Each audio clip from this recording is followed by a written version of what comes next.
కీర్తనలు 8:9 యెహోవా మా ప్రభువా, ఆకాశములో నీ మహిమను కనపరచువాడా, భూమి అంతటా నీ నామం ఎంత ప్రభావం కలది.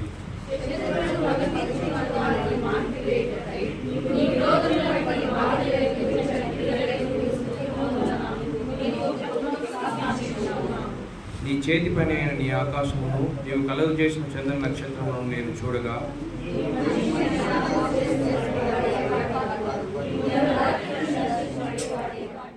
కృపా సత్య సంపూర్ణుడ, ఆశ్చర్యకరుడ, నమ్మదగిన గొప్ప యేసయ్య, మీ ఘనమైన పరిశుద్ధమైన నామమును బట్టి మీకు వేలాది వందనాలు స్తుతిస్తోత్రములు.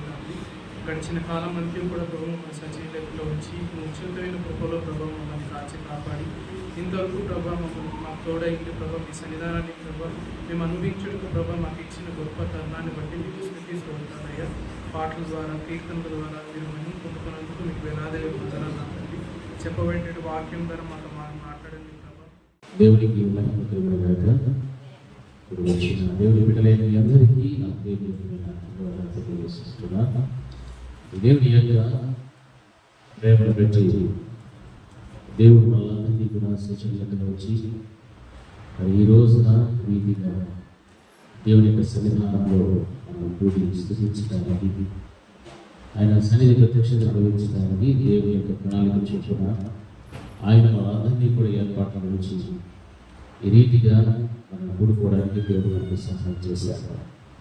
ఎందుకంటే దేవుడు వాళ్ళందరినీ కూడా ఏ పక్షపాతం లేకుండా ప్రేమిస్తున్నటువంటి దేవుడు కనుకనే మనము ఎక్కడ ఉండినా ఎలాంటి ఆలోచనలు, ఎలాంటి ఉద్దేశాలు, తలంపులు కలిగి ఉండినా మనం దేవుడు తీసుకొచ్చి ఎక్కడ పెట్టాడు. ఈ రోజున దేవుని యొక్క సన్నిధానంలో కూర్చోబెట్టాడు. హల్లెలూయా, హల్లెలూయా, హల్లెలూయా, హల్లెలూయా. దేవుని సన్నిధానంలో కూర్చున్నప్పుడు వాక్యం వింటూ ఉండాలి, వాక్యాన్ని అనుసరిస్తూ ఉండాలి. కుదిరితే మధ్య మధ్యలో మీరు కూడా వాక్యాన్ని ఏం చేయాలా, ఆమెనో స్తోత్రమనో ఏదో చెప్తా ఉంటే ఇంకా బాగుంటుంది. హల్లెలూయా, అవునా అవునా కదా? Very good. యేసయ్య గారు ఒక పాట రాశారు. ఆయన రాసిన పాట నాకు పాడేది రాదంటే ఒక పాట చెప్తారు. సర్వోన్నతుడా నీ సన్నిధిలో ఫలము పొందిన ఎవరు అలసిపోరు ఎన్నడు అనేటువంటి ఒక లైన్. దేవుని యొక్క సన్నిధానంలో బలము నందువారు అలసిపోరు ఎన్నడు అంటున్నాడు. మరి దేవుని సన్నిధానంలో బలము పొందుకోవడం ఎంతమందికి ఇష్టమో, ఇటువంటి వారికి అలసట ఉంటుందా?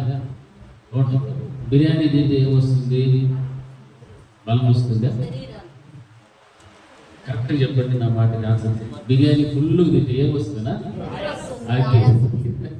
ఆయన నిద్ర వస్తుంది. అంటే అలసట వచ్చేసి తిని ఎంకలు పెరిగి ఏమని చేసి అలసట వచ్చి నిద్ర వస్తుంది.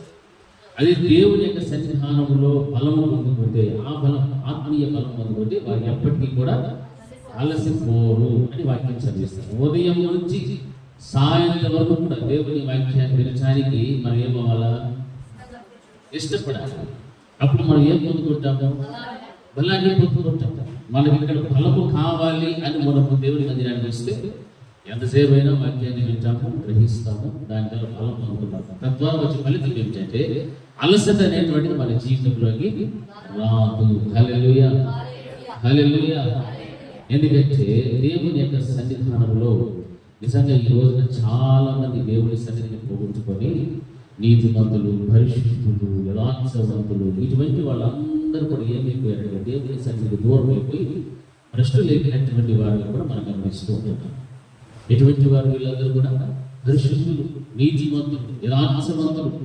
చాలా మంది ఇలాగ బ్రతికేటువంటి వారు ఎలా ఉన్నారు అంటే, రోషంతో బ్రతికేటువంటి వారు అందరూ కూడా దేవుని యొక్క సన్నిధి అనేటువంటిది లేక బలహీనమైపోయినటువంటి స్థితి మనకు కనిపిస్తూ ఉంది. మనం కూడా ఎన్నో పర్యాలు గమనిస్తుంటాం. ఫలానా వ్యక్తి, ఫలానా కుటుంబము ఒకప్పుడు ఎలా ఉండేటువంటి వారు, చాలా ఆత్మ తీవ్రత కలిగిన వారు, మంచి ప్రార్థనా పరులు, మంచి వాక్య జ్ఞానం కలిగిన వారు అని వారి గురించి మనము గొప్ప గొప్ప సాక్షి మనం చెప్పగలిగేటువంటి స్థితి మనకు ఉండొచ్చు. కానీ అటువంటి బిడ్డలు కూడా ఏమవుతున్నారంటే, దేవుని యొక్క సన్నిధి అనేటువంటిది లేక, దేవుడితో సహవాసం లేక వారు ఏమవుతున్నారంటే దానికి దూరం అయిపోయి, అలసిపోయి, బలహీనపడిపోయి దేవునిలో ఉన్నటువంటి బలాన్ని పోగొట్టుకుంటూ ఉన్నారు, దేవుని యొక్క సన్నిధిని పోగొట్టుకుంటూ ఉన్నారు. దీనికి వ్యతిరేకంగా ఒక మాట మనం చెప్పుకుంటే పాపులు, శాపగ్రస్తులు, భ్రష్టులు, దుర్మార్గులు, ఇటువంటి వారందరూ కూడా దేవుని సన్నిధిని కనబడి వారు ఏం పొందుకుంటున్నారు తెలుసా?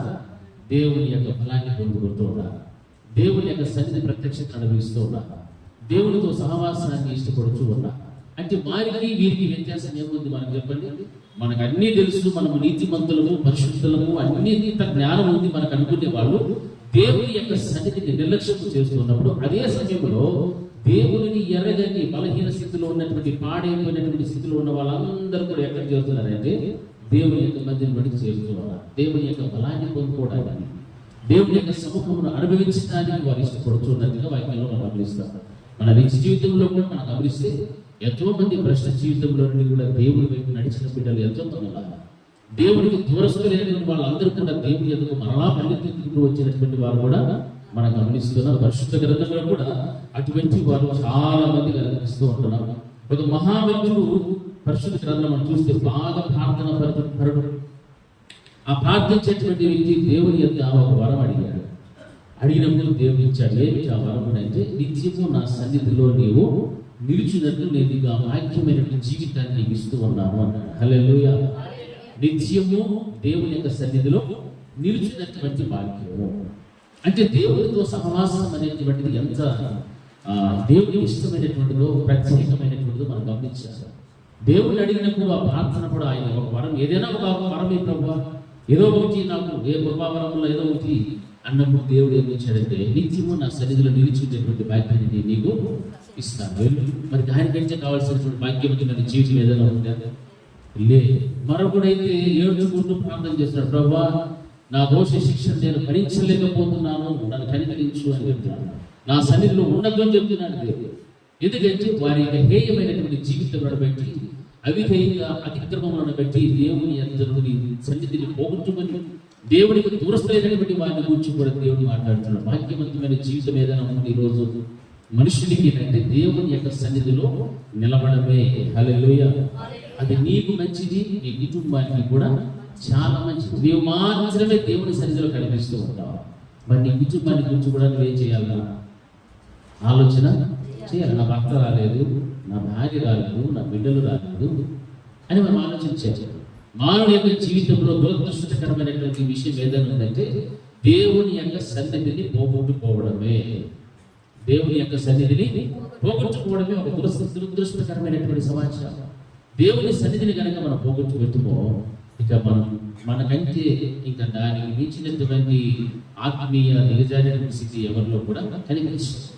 ఆ విధంగా దేవుని యొక్క సన్నిధి అనేటువంటి విషయంలో మనకు చాలా జాగ్రత్తగా మనం గమనిస్తున్నారు. ఒక పాస్టర్ గారు ఒక తల్లి గారి ఇంటికి వెళ్ళారు, ప్రార్థన చేయడానికి వెళ్తే ఆ ఇంట్లో ఒక ఫోటో చూస్తే 6 మంది అజాన్ కావాలి ఫోటోలో నిలబడి ఉన్నారు. ఫోటో తీసుకున్నారు. ఎవరమ్మా వీళ్ళందరూ అంటే, వీళ్ళందరూ కూడా నాకు కుమారులు. ఏం చేస్తున్నారు వీళ్ళంటే, వీళ్ళు మిలిటరీలో పనిచేస్తున్నారు అయ్యగారు, అంటే దేశ సేవ చేస్తున్నారు. చాలా సంతోషం వేసిందంట. మరి ఎవరు ఆయన అడిగిన ప్రశ్న ఒకటి, మరి బిడ్డలందరూ కూడా నేను బాగా చూసుకుంటున్నారు కదమ్మా అని అంటే, వాళ్ళు ఎవ్వరు కూడా నాకు అయ్యా పైసా కూడా ఏమిటి, నన్ను కనీసం పరామర్శించరు, ఏమేం చేయరు అనేటువంటి మాట చెప్పారు. అది 6 మంది అజాన్ బాబులు దేశ సేవ చేస్తున్నారు. తల్లిని మాత్రము చూడలేని దౌర్భాగ్య స్థితిలో కనిపిస్తున్నారు. హల్లెలూయా. అటువంటి ఇప్పుడు పాస్టర్ గారికి ఏం ఉద్దేశం వచ్చింటారు? ఈ మాట ఎందుకు చెప్పాను చూడండి. ఈ కథ ఇప్పుడు ఎందుకు చెప్పారు మీకు? దేవుని సన్నిధిలో అందరూ మనం ఉన్నాము. కనీసం దేవుడిని స్తుతించలేక, కనపరచలేక, ఆయన సన్నిధిని కనుక ఉండలేక, నిలవలేని స్థితిలో మనం ఉంటే ఏమైనా ప్రయోజనం ఉందా? నా మాట అర్థమైన చెప్పాలి. ఏమైనా ప్రయోజనం ఉంటుందా? చూడటానికి ఎవరు వీళ్ళు? అజానుభవం. ఏమైనా ఫలితం ఉందా వీళ్ళ వల్ల తల్లిది అంటే? ఏమీ లేదు. అట్లాంటి వాళ్ళు ఉంటే ఏది లేకపోతే. హల్లెలూయా. దేవుని యొక్క సన్నిధిలోకి వస్తే మనం ఏదో ఒకటి చేయాలి దేవుని కోసం. ఆ మూలన పడేసిన చీపురు కట్ట కూడా పనిచేస్తుంది. ఏం చేస్తుంది? అది క్లీన్ చేస్తుందా? చేయదా? సాఫ్ట్ పని చేస్తున్నాయి లేదా? ఈ మైక్ పని చేస్తుందా లేదా? అన్నీ పని చేస్తున్నాయి. మరి మనుషులు ఏంటంటే మనం కూడా దేవుని మధ్యలో ఏం చేయాలా? దేవుని కోసం ఏదో ఒకటి చేయవద్దా? ఏం చేస్తారు ఈరోజు మీరు? ఎంతమంది స్థుతిస్తుంది? ఉండు, రెండో క్వశ్చన్ చూడాలి. ఎంతమంది స్థుతిస్తుంది? ఎంతమంది పాటలు పాడుతుంది? ఎంతమంది పాటలు పాడుతుంది? ఎంతమంది కీర్తనలు చదివేటప్పుడు కీర్తనలతో పాటు ఏకీభవిస్తుంది? ప్రార్థన చేసేటప్పుడు ఎంతమంది ఏకీభవిస్తుంది?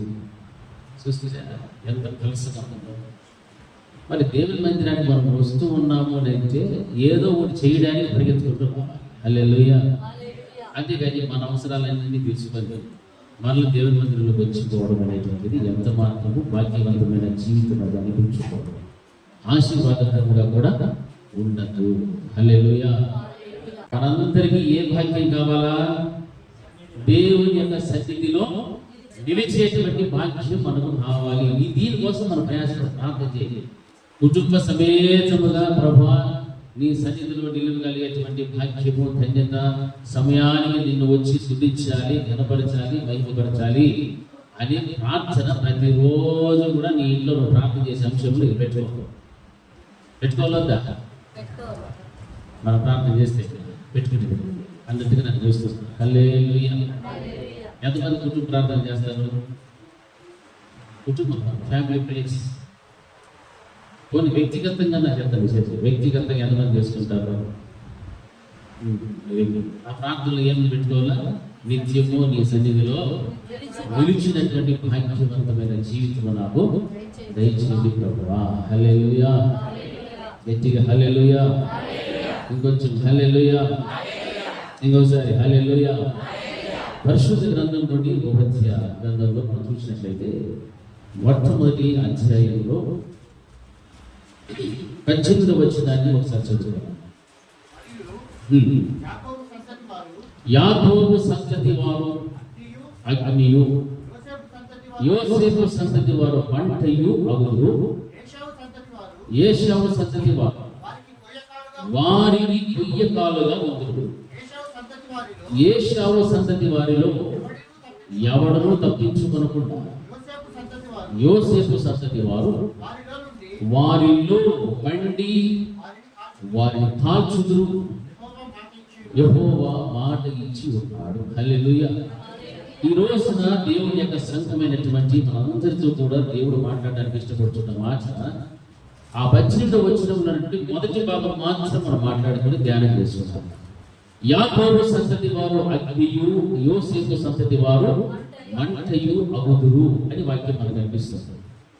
ఇక్కడ ఉపధ్యాయ గ్రంథంలో రాయబడినటువంటి మాటలు మనం గమనిస్తే ఒకే ఒక అధ్యాయము, ఒకే ఒక పేజీలో ఉంటాయి. కానీ ఇందులో గుర్తుపై ఉన్నటువంటి విషయాలు మనం గమనిస్తే చాలా ఉన్నాయి. ఎన్నో విషయాలు ఇందులో మనం తెలుసుకోవాల్సినవి, నేర్చుకోవాల్సిన విషయాలు చాలా ఉన్నాయి. ఇక్కడ మొట్టమొదటి ప్రారంభం వచ్చినప్పుడు మనకు కనిపిస్తున్నటువంటి ఎవరు అంటే ఉపధ్యాయము కలిగిన దర్శనము ఎదోమును గురించి రాయబడుతుంది. ఎదోము అనగా ఏశావుకు మరొక పేరు. ఏశావు సంతతి వారు ఎదోము సంతతి వారిని గురించి మాట్లాడుతున్నారు.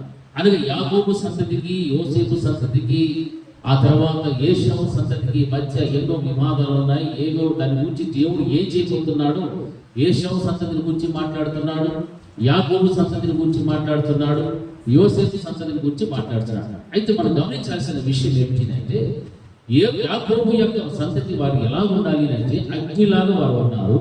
అయితే యోసేపు సంతతి వారు మంట అయ్యేటువంటి స్థితి వారికి ఉంది అనేటువంటి మాటలు ఉపధ్యాయ ద్వారా దేవుడు మాట్లాడుతూ ఉన్నాడు. నా ప్రియమైనటువంటి దేవుని బిడ్డలారా, ఈ యొక్క దేవుని యొక్క అమూల్యమైనటువంటి సుసంపన్నమైనటువంటి జీవాహారము ఇవ్వగలిగేటువంటి గ్రంథముగా ఈ ఉపధ్యాయ గ్రంథము మనకు కనిపిస్తూ ఉన్నది. ఎందుకంటే ఇందులో దాచి ఉంచినటువంటి అనేకమైనటువంటి గూఢమైన సత్యాలు మన యొక్క ఆధ్యాత్మికమైన జీవితములకు అది చాలా చాలా అవసరమైనటువంటి. ఈ రోజున మనం పోల్చుకోవాల్సినటువంటి వ్యక్తిగత జీవితంలో, మన ప్రార్థన జీవితంలో మనం ఎలా ఉండాలని కోరుకోవాలి అని ఒక మాట చెప్పాలంటే యాకోబు సంతతి వల్లే మనం ఎలా ఉండాలంటే అగ్ని వల్లే మనం ఉండాలి. యోసేపు సంతతి వల్లే మంట అయి ఉండాలి అని వాక్యం ద్వారా మనం గ్రహించబోతూ ఉన్నాము. ఎందుకు ఈ మాటలు దేవుడు మనతో మాట్లాడడానికి ఇష్టపడుతున్నారు? ఈ యొక్క 2024 సంవత్సరం మొదలుకొని చిట్ట చివరి ఈ యొక్క సెప్టెంబర్ మాసంలోని మనం వస్తూ ఉంటున్నాం. ఇంతకాలం కూడా దేవుని యొక్క సన్నిధానంలో మన వాక్యాలు వెళ్తున్నాము. మన జీవిత విధానంలో ఏ విధమైన మార్పులు కలుగుతున్నాయి, కలగడానికి కలిగినటువంటి కారణాలు ఏమై ఉన్నాయి, నీ యొక్క ప్రార్థన శక్తి ఎంత మట్టుకు దాని ద్వారా పనిచేస్తూ ఉన్నది అనేటువంటి విషయాలు మనకు ఆలోచన చేస్తే, ఈ రోజున వ్యక్తిగత నీ ప్రార్థనా జీవితము కానీ, కుటుంబంలో కానీ, సంఘంలో కానీ నీవు ఆధ్యాత్మికమైనటువంటి విలువలను ఎలా కాపాడుకుంటూ నీ యొక్క ఆత్మీయ జీవితాన్ని ఒక ఔన్నత్యమైనటువంటి స్థితిలోనికి తీసుకువెళ్ళటానికి ఎంత మాత్రం నీవు కృషి చేస్తూ ఉన్నావు, ఎంత ప్రయాసపడుతున్నావు అనేటువంటి విషయాల గురించి మనము చాలా జాగ్రత్తగా గమనిస్తుంటాం. ఇక్కడ ఏశావు యొక్క సంతతిని గురించి మాట్లాడుతున్న మాటలు చూస్తే అక్కడ చాలా విచారకరమైనటువంటి విధంగా ఏశావు సంతతి వారు వారికి కొయ్య కాలంలో ఉందురుని మాట అనిపిస్తుంది. ఏశావుని గురించి మనం ఆలోచన చేస్తే మనకి ఏం జ్ఞాపకం వస్తుంది? మొట్టమొదట జ్యేష్ఠత్వాన్ని అమ్ముకున్నటువంటి వాడు, హల్లెలూయా, వదులుకున్నటువంటి వాడు, పోగొట్టుకున్నటువంటి వాడు. దేనికోసం ఈ కార్యం చేశాడంటే ఒక్క పూట కూటి కోసము ఆ జ్యేష్ఠత్వాన్ని పోగొట్టుకోగలిగాడు. అది కూడా ఏం కోరుకున్నాడు? ఏది ఆహారం? ఏం ఆహారం? చిక్కుడుగా కూర కోసం ఏం పోగొట్టుకున్నాడు? జ్యేష్ఠత్వాన్ని పోగొట్టుకోగలిగాడు. హల్లెలూయా. మీరు చాలా మంది మౌనంగా ఉన్నారు. హల్లెలూయా. రాసేది గీసేది ఏమన్నా ఉంటే మనం రాసుకోవాలి. ఈ ఏర్పాటు అన్నీ చేస్తున్నారు. మళ్ళీ కూడా మీరు ఇంటికి వెళ్ళి యూట్యూబ్లో చూసుకొని రాసుకోవచ్చు. హల్లెలూయా, హల్లెలూయా. ఎట్టి చెప్పాలి? హల్లెలూయా. ఏశావుని గురించి మనం ఆలోచన చేస్తే పోగొట్టుకున్నవాడు, వదిలేసుకున్నవాడు, అతని జీవితంలో దేవుని యొక్క కృపను పోగొట్టుకున్నటువంటి వ్యక్తి. అంత భయంకరమైనటువంటి స్థితి ఎందుకు కలిగారంటే తనకు కలిగినటువంటి ఆకలి ఏం చేసేదంటే జ్యేష్ఠత్వాన్ని అమ్ముకునేటువంటి స్థితిలోనికి వచ్చేసాడు. అంతటి భయంకరమైనటువంటి స్థితి అంటే ఆ విషయం ఎటువంటిది దేవుని దృష్టికి అంటే చాలా, అది దేవుని యొక్క దృష్టికి చాలా శ్రేష్ఠ సంపన్నమైనటువంటి విషయం జ్యేష్ఠత్వం అనేటువంటిది. అటువంటి జ్యేష్ఠత్వాన్ని చాలా సామాన్యంగా సులువుగా ఏం చేస్తున్నాడు?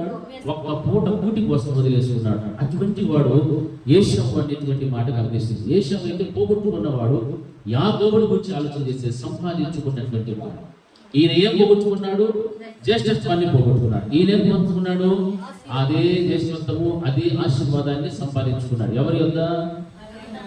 హల్లెలూయా, హల్లెలూయా. ఈ ఇద్దరి మధ్య జీవితాలు మనం గమనిస్తున్నప్పుడు పోగొట్టుకున్నటువంటి వ్యక్తి యొక్క పరిస్థితి, సంపాదించుకున్నటువంటి వ్యక్తి యొక్క పరిస్థితి చాలా వ్యత్యాసంగా మనకు కనిపిస్తూ ఉంటుంది. చూడండి, హెబ్రీయులకు రాసినటువంటి పత్రికలో మనం గమనిస్తే 12వ అధ్యాయము 16వ వచనంలో ఒక మాట రాయబడుతుంది. హెబ్రీయులకు రాసిన పత్రిక 12వ అధ్యాయం 16వ వచనం.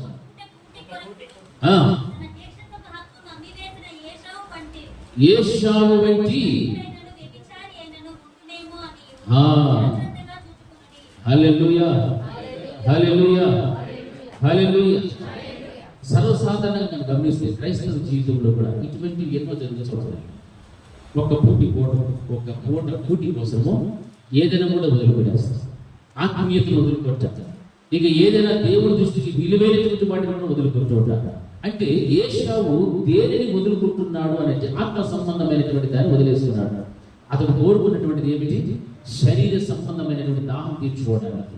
అంటే మానవుని యొక్క జీవితంలో కూడా శరీర సంబంధమైనటువంటి విషయాలలో పెట్టేటువంటి ఆసక్తి, శరీర సంబంధమైనటువంటి కోరికలను తీర్చుకునేటువంటి విషయంలో దేనినైనా కూడా అమ్ముకోవడానికి సిద్ధంగా ఉన్నటువంటి వ్యక్తి. అందుకే ఏశావుని గురించి ఏమని రాస్తున్నాడంటే ఒక్క పూట కూటి కొరకు తన జ్యేష్ఠత్వపు హక్కును అమ్మివేసిన ఏశావు వంటి భ్రష్టుడైనను వ్యభిచారి అయినను ఉండునేమో అని జాగ్రత్తగా చూచుకుని. వ్యభిచారాన్ని వ్యభిచారం చేసిన వాడు దేవునికి కాకుండా దేవుని దృష్టికి సుసంపన్నమైన శ్రేష్టమైన జ్యేష్ఠత్వపు హక్కును అమ్ముకొని లోక సంబంధమైనటువంటి సాంప్రదాయాన్ని, లేకపోతే ఆకలిని, లేకపోతే ఆశలను ఏదైతే తీర్చుకోగలుగుతున్నాడో దానిని బట్టి ఏం సంబోధిస్తున్నాడంటే ఆ వ్యక్తి ఏ విధంగా ఉన్నాడంటే ఏశావు వంటి భ్రష్టుడు, జ్యేష్ఠత్వపు హక్కును పోగొట్టుకున్న భ్రష్టుడు, వ్యభిచారి. అటువంటి వాడు ఎవడైనా మీలో ఉంటాడేమో వాక్యం ద్వారా మనం హెచ్చరించుకుంటాం. అంటే ఏశావుకు కలిగినటువంటి బిరుదులు ఏమిటంటే తన పోగొట్టుకున్నటువంటి జ్యేష్ఠత్వ హక్కును బట్టి ఆ యొక్క చిక్కుడుగాయల కూర కోసము ఆ యొక్క స్థితిని ఆ విధంగా సంపాదించుకున్నాడు. అందుకే ఆ యొక్క దైవ సంబంధమైనటువంటి విషయాలకు వ్యతిరేకముగా జీవించాడు. అనగా లోక సంబంధమైన, దేహ సంబంధమైన, భౌతిక సంబంధమైనటువంటి వాటి పైన తనకున్నటువంటి ఆశ, తనకున్న దాహాన్ని తీర్చుకోవడానికి శ్రమపడ్డాడు కానీ, ఇష్టపడ్డాడు కానీ, ఆ యొక్క జ్యేష్ఠత్వపు హక్కును మాత్రం కాపాడుకునే విషయంలో ఏమైపోయాడు? ఓడిపోయాడు. హల్లెలూయా, హల్లెలూయా. అందుకే యాకోబు పత్రిక 4వ అధ్యాయం 4వ వచనంలో కూడా ఒక మాట రాయబడుతుంది, వ్యభిచారిణిలాగా ఈ లోక స్నేహము దేవునితో వైరమని మీరు ఎరుగరా, కాబట్టి ఎవడు ఈ లోకముతో స్నేహము చేయకూడదో వాడు దేవునికి శత్రువును. ఈ రోజున మనము శత్రువులు ఎవరు అని అంటే మనకి ఏం చెప్తాము? దేవునికి శత్రువు అంటే సైతాన్ అంటాం, మనకు శత్రువు ఎవరంటే సైతాన్ అంటాం. మనమే దేవునికి కాకుండా లోకముతో స్నేహం చేస్తే మనము కూడా దేవునికి ఏమైపోతాము? శత్రువులమే. హల్లెలూయా. మరి ఏశావు చేసిన పనిని బట్టి అక్కడ ఏమి సంబోధిస్తుందంటే వ్యభిచారిని బలి, అంటే దేవునిని కాకుండా లోక సంబంధమైన దానిని ఏది ఆశించినా ఆ వ్యక్తి దేవుని దృష్టికి ఏమవుతున్నాడు? వ్యభిచారిగా మార్చబడుతున్నాడు. హల్లెలూయా, హల్లెలూయా, హల్లెలూయా. ప్రియమైనటువంటి దేవుని బిడ్డలారా, మనం చాలా జాగ్రత్తగా గమనించాలి. ఏశావు పోగొట్టుకున్నటువంటి వ్యక్తి, విడిచిపెట్టిన వాడు, వదులుకున్నటువంటి వ్యక్తి అతి సులువుగా తన జ్యేష్ఠత్వపు హక్కును ఒక్క పూట కూటి కోసము పోగొట్టుకున్నాడు. అంత స్థితి కలిగినటువంటి వాడు ఏశావు. అయితే ఇక్కడ వాక్యంలో మనం గమనిస్తే ఆయన చేసినటువంటి క్రియలను బట్టి దేవుడి అందరుడి అతను ఏమని పిలువబడుతున్నాడంటే భ్రష్టుడు, రెండవది వ్యభిచారి అని పిలువబడుతుంది. ఒక భ్రష్టత్వపు జీవితంలోనికి వెళ్ళిపోయాడు. వ్యభిచారము చేయకపోయినా వ్యభిచారితో సమానమైనటువంటి స్థితిలోనికి వెళ్ళిపోయాడు. అయితే దేవుని బిడ్డగా ఉండి దేవుని కలిగి జీవించాల్సిన ఏశావు ఎలాగ మారిపోయాడంటే దేహ సంబంధాన్ని కోరుకున్నాడు.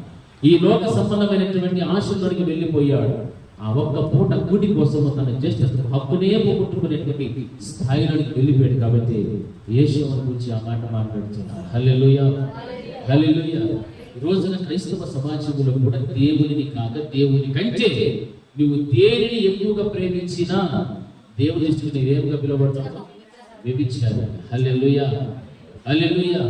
అది విగ్రహారాధనగా మార్చబడిపోతారు. విగ్రహాలు బట్టి పోయి మొక్కుతేనే కాదు విగ్రహారాధన.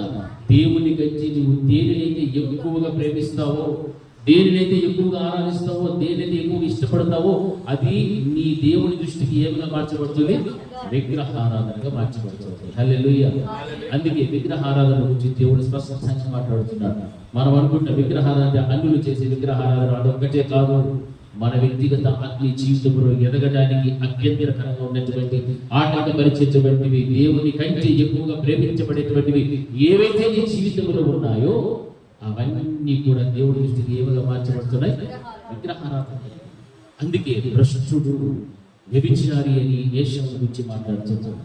ఈ రోజు క్రైస్తవ సమాజంలో లేక సంఘ విశ్వాసంలో కూడా ఇటువంటి పోగొట్టుకునేటువంటి సమయం లేకపోతే విడిచిపెట్టేసేటువంటి స్థితి, అతి సులువుగా సామాన్యముగా విడిచిపెట్టేసుకునేటువంటి స్థితి ఎంతమందిలో ఉంది అని మనం ప్రశ్న చేసుకుంటే 100కి 100 పాటు. హల్లెలూయా, హల్లెలూయా, హల్లెలూయా, హల్లెలూయా. ఎందుకంటే మన యొక్క నిత్య జీవితంలో మనం ఎప్పుడు కూడా దేవుని యొక్క సన్నిధిలో నిలిచేటువంటి భాగ్యాన్ని పోగొట్టుకోకూడదు. ఇస్సాకును గమనించండి. ఇస్సాకు వివాహ కాలం సమీపిస్తుంది. ఆయన కాబోయే భార్య రిబ్కా వంటి మీద వస్తుంది. ఇక కొద్ది గడియల్లో ఆయనకి ఏం జరగబోతుంది? వివాహం జరగబోతుంది. కానీ ఈయన ఎక్కడున్నాడు? పొలంలో ఏం చేస్తున్నాడు? ధ్యానం చేస్తున్నాడు. అదే మన ఇళ్ళలో పెళ్ళి అయితే ఏం చేస్తాం? ఈ నెల పెళ్ళి ఉంది అంటే నెల సంవత్సరం అనుకోండి. సంవత్సరం నుంచే మనం ఓయమ్మ ఓనైనా ఏమేమి చేస్తాం? షాపింగ్ కాడి నుంచి ఇంకా ఏమేమో చేసుకుంటాం. అవునా కదా? బంగారు వండేవాడు, బిర్యానీ మాట్లాడేవాడు, కుర్చీలు, టేబుళ్ళు, పందిళ్ళు వేసుకొని హడావిడిగా ఒరే మన ఇంటికి వెళ్ళరా, అయితే ఈయన అన్నమేరా, శారీరా, రసం పెట్టరా, తిద్దామా లేదా, చికెన్, ఎన్నో హడావిడి. కానీ ఇస్సాకు ఏమన్నా హడావిడి చేసినాడా? ప్రభువా, నా తండ్రి ఎవరిని పంపాడు? ఎలియాజర్ని పంపించాడు. నా కుటుంబానికి వచ్చేటువంటి ఆ స్త్రీ ఎలా ఉండాలా? నీకు చిత్తానుసారంగా ఉండాలి. ఆ కుటుంబానికి అనుకూలమైనటువంటి స్త్రీగా ఉండాలి. ఈ విధంగా ఒక మంచి ఆలోచనతో దేవునితో ఏం కలిగి ఉన్నాడో సహవాసం కలిగి జీవిస్తూ ఉంటాడు. అంటే లోక సంబంధమైనటువంటి విషయాలలో కలిగి ఉండాల్సినటువంటి ఆసక్తి కంటే దేవునితో సహవాసం కలిగి జీవించడమే మహాభాగ్యంగా ఎంచుకుంటాడు. హల్లెలూయా. అందుకే తన కాబోయే భార్య వస్తూ ఆయనేమో పొలంలో ధ్యానం చేశాడు. వెంటనే ఆయన ఏం చేశారు, అతని చూచిన వెంటనే తెలుసుకుంది, తన తగ్గింపు స్వభావాన్ని చూపించుకుంది. హల్లెలూయా, హల్లెలూయా. అలా ఉండాలి. అంటే లోక స్నేహము దేవుడికి ఏమిగా మార్చబడుతుంది, వైరం. అంటే అటువంటి వారు ఎవరైతే ఉంటారో వారందరూ కూడా దేవుడికి ఏమిగా మార్చబడుతున్నారు, శత్రువులుగా. హల్లెలూయా, హల్లెలూయా. శత్రువులుగా మార్చబడాలని ఎంతమందికి ఆశ ఉంది? నా మాట అర్థమే నాకు చెప్పచ్చు. శత్రువులుగా మేమంతా ఉంటాం దేవుడికి అనే వాళ్ళు ఎంతమంది ఉన్నారు?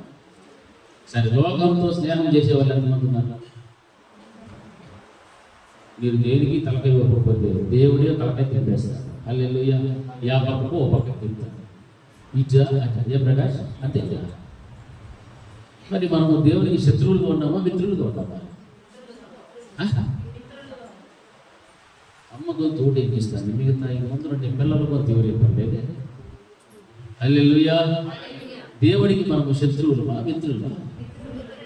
ఎంతమంది మిత్రులు ఉన్నారు దేవునికి, నిజమైన స్నేహితులు? మరి దేవునితో మనకు మిత్రులుగా ఉండాలంటే, శత్రుత్వం లేకుండా ఉండాలంటే మనం ఏముండకూడదు? మాకు గట్టిగా చెప్పాలి, ఏముండకూడదు? లోకంతో స్నేహం. లోకంతో స్నేహం చేస్తే ఏమేమి ఉంటాయి లోకంలో? అన్నీ ఉంటాయి. శరీర కార్యాలు ఎన్ని ఉన్నాయి? కరెక్ట్గా చెప్పాలి, కరెక్ట్గా చెప్పాలి. అంతే కదండి, 15. ఆ తర్వాత ఏమి అవి ఉండకూడదు కదా, ఉండాలి, ఉండాలి. మరి ఏముండాలి మనము? అవి ఎన్ని ఉన్నాయి? 9. ఆ 9 సంపాదించుకుంటే ఈ 15ని ఈజీగా జయించవచ్చు. వాక్యం సెలవిస్తాడు, భ్రష్టులు, వ్యభిచారం. ఎవరికి పేరు పెట్టాడు? యేషావు పేరు పెట్టాడు. కారణం ఏమిటి? అతి సులువుగా పోగొట్టుకున్నాడు, వదిలేసుకున్నాడు. అది సామాన్యంగా వదిలేసుకున్నాడు. దేవునికి ఇష్టమైన శ్రేష్ఠత్వము అనేటువంటి పదాన్ని విడిచిపెట్టేసి. హల్లెలూయా. దేనికోసము? పూట కూటి కోసం. పూట కూటి కోసం ఈ రోజున ఎన్నెన్నో వదిలేసుకునే వాళ్ళు కూడా లేకపోలేదు. ఒక్క పూట కూటి కోసం భక్తిని వదిలేసేస్తారు, ప్రార్థన వదిలేస్తారు, సహవాసాన్ని వదిలేస్తారు, ఎన్నెన్నో వదిలేస్తూ ఉన్నారు ఈ రోజు. ఎవరు వీళ్ళు అంటే దేవుని ఎరిగిన వాళ్ళు, క్రైస్తవ సంఘానికి వచ్చే వాళ్ళు. ఒక పూట ఎవరన్నా మనం కూడి పెడతారంటే గుడి కూడా ఎగర వదిలేసి పరిగెత్తుకొని రోజున మనం ఎవరికి? దేవుని బిడ్డలు. దేవునికి శత్రువులుగా మారిపోకూడదు, దేవునికి స్నేహితులుగానే కనపడాలి. ఆయన సన్నిధిలో నిలిచున్నటువంటి భాగ్యాన్ని మనం ఎంత మాత్రం కూడా పోగొట్టుకోకూడదు. హల్లెలూయా, హల్లెలూయా. ఎందుకనైతే యేషావు చేజేతులారా ఏం చేస్తున్నాడు? ఆ భాగ్యాన్ని పోగొట్టేస్తున్నాడు. మన కుటుంబంలో నష్టం వస్తే మనం ఒప్పుకుంటామా? మన యొక్క వ్యాపారంలో నష్టం వస్తే, ఉద్యోగంలో నష్టం వస్తే ఒప్పుకుంటామా? మరి ఆత్మీయ జీవితంలో నష్టం వస్తే ఎందుకు అంత సులువుగా తీసి ఆధారిస్తున్నారు చెప్పండి? ఆత్మీయ జీవితంలో నష్టం కలుగుతుంది అని ఎంత సులువుగా వదిలేసుకుంటారంటే అంత సులువుగా వదిలేసుకుంటారు. ఈ రోజున దేవునితో సహవాసం చేసేటువంటి స్థితి నీకున్న రానటువంటి దౌర్భాగ్యమైన స్థితిలో కనిపిస్తూ ఉంటాం. అంటే ఆత్మీయంలో నీకు నష్టం కలుగుతుంది నీకు తెలుసు. దేవునితో సహవాసము చేయకపోతే నేను బలపడలేక బలహీనపడతానని తెలుసు. ప్రార్థన చేయకపోతే నాలో ఉన్న ఊపిరి ఆగిపోయినట్లు అయిపోతుంది నీకు తెలుసు. ఉపవాసం ప్రార్థన చేయకపోతే నీకున్న సమస్యల నుంచి విడుదల రాదని తెలుసు. అన్ని తెలిసినప్పటికీ కూడా ఆత్మీయ జీవితంలో నష్టమైపోతున్నటువంటి నీకు అన్ని తెలిసి గ్రహిస్తున్నప్పటికీ కూడా దానిని కూర్చున్నటువంటి చింత మాత్రము ఎంత కూడా ఉండదు. ఎందుకు? అన్ని విషయాల్లో కూడా మనం అంత చింతిస్తాము, బాధపడతాము. అయ్యో ఇంట్లో నష్టం వచ్చేసేది, ఆడ నష్టం వచ్చేది, బిడ్డ విషయంలో నష్టం వచ్చేది, ఉద్యోగ విషయంలో నష్టం వచ్చేది, వ్యాపారంలో నష్టం వచ్చేది. నీ ఆత్మీయ జీవితంలో నష్టపోతున్నావు, కోల్పోతున్నావు. జాగ్రత్త. దాని విషయంలో ఎప్పుడైనా నువ్వు చింతించావా? చింతించలే. నీ గుండెల మీద చేసుకొని చెప్పండి, ఎప్పుడైనా కానీ చింతించినారా? మీకు నిజంగా చెప్పండి, మీ గుండెల మీద చేసుకొని ఏం కోల్పోతున్నావో ఏడవాలి.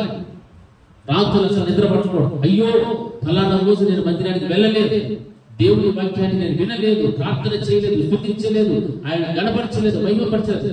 గుండెల మీద చేసుకొని చెప్పాలి. ఇవన్నీ సులువుగా వదిలేసుకుంటూ ఉన్నాను. విశ్వాసం చాలా సులువుగా వదిలేసుకుంటున్నాను.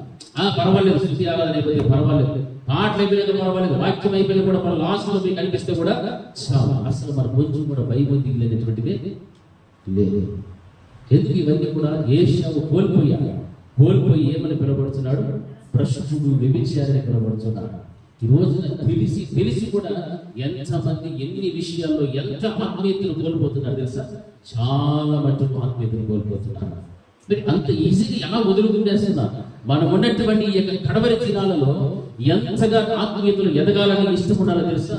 ఎంతగా బలపడాలనేటువంటి తపన మనకు ఉండాలని తెలుసా? చాలా ఉండాలి మనకు.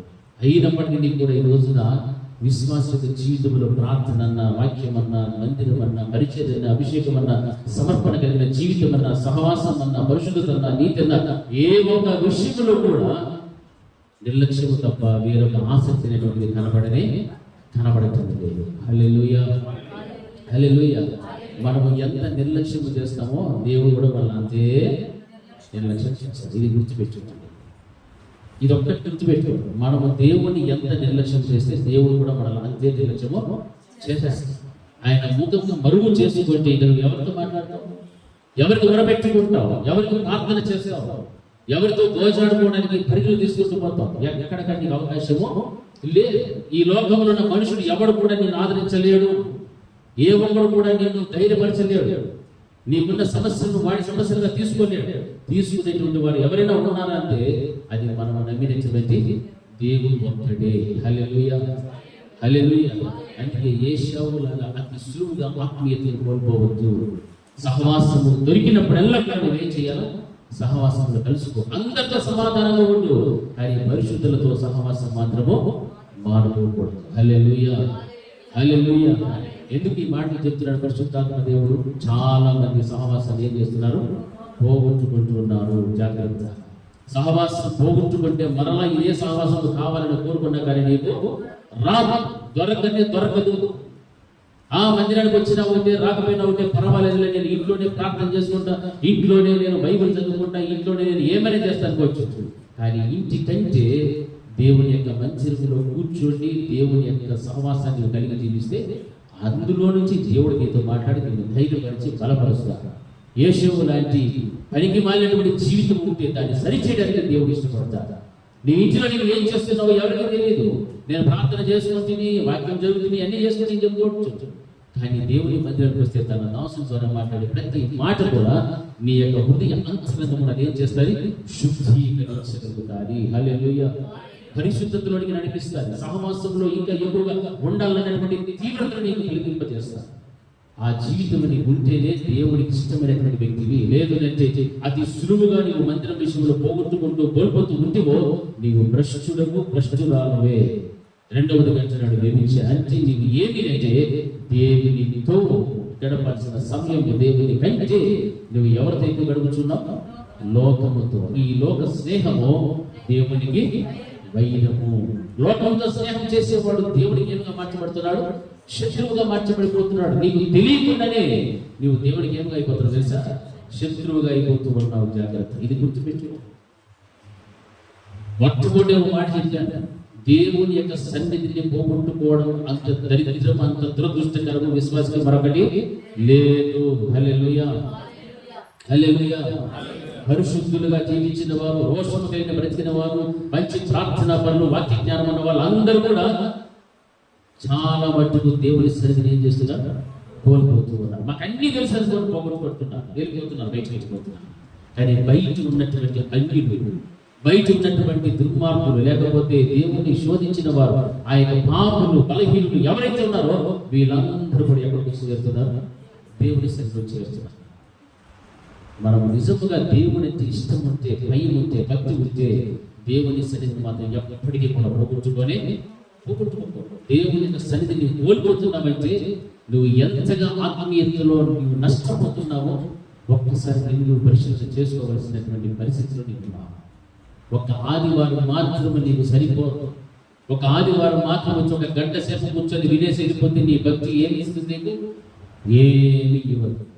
నువ్వు ఎలా నడుచుకోవాలో, నీ ప్రార్థన శక్తి ఎటువంటిదో, నీ సహవాసంలో దొరుకుతున్నటువంటి ఆ దైవ ఫలం ఎటువంటిదో, ఇవన్నీ కూడా నువ్వు ఎప్పుడైతే అనుభవించడానికి ఇష్టపడతావో అప్పుడే దేవుని యొక్క దృష్టిలోకి ఒక మంచి వ్యక్తిగా యాకోబు సంపాదించుకున్నవాడు అన్నటువంటి మాటను బట్టి నిన్ను కూడా దేవుడు ఆశీర్వదిస్తాడు, అభివృద్ధి చేస్తాడు, నేను ప్రేమించగలుగుతాడు. అంతేకాని ఏశావు అయితే పోగొట్టుకున్నవాడు, కోల్పోయినటువంటి వాడు, ఆ కోల్పోయినటువంటి వాడిని పోలి కనుక నీవు జీవిస్తూ ఉండిపోవు, ఇక నీ జీవితంలో దేవుడికి శత్రువుగా నీ తెలియకుండానే మారిపోయి ఆయన కూడా నీకు శత్రువుగానే చూసేటువంటి పరిస్థితి. హల్లెలూయా, హల్లెలూయా. అర్థమైన వాళ్ళందరూ ఒకసారి గట్టిగా చెప్పండి హల్లెలూయా. ఏం పోగొట్టుకోకూడదు మనము? దేవుని యొక్క సన్నిధిని పోగొట్టుకొచ్చిమో మనం ఎవరని చెప్తాడు దేవుడు? ప్రశ్నలే. రెండవది, ఆ పేరు మనకు రావాలా వద్దు? ఆ పేరు ఉండాలా మనకు? వద్దు అనుకుంటే మనం ఎక్కడ కనపడాలా?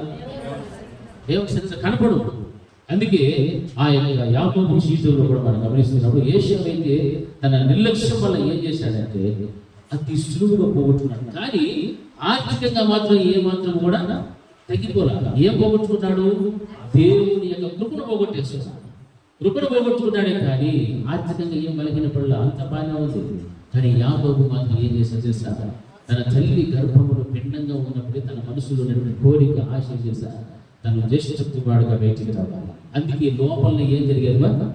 పెరుగులాట జరిగేది. హల్లెలూయా. తన మనసులో అదే నిలిచిపోయాడు.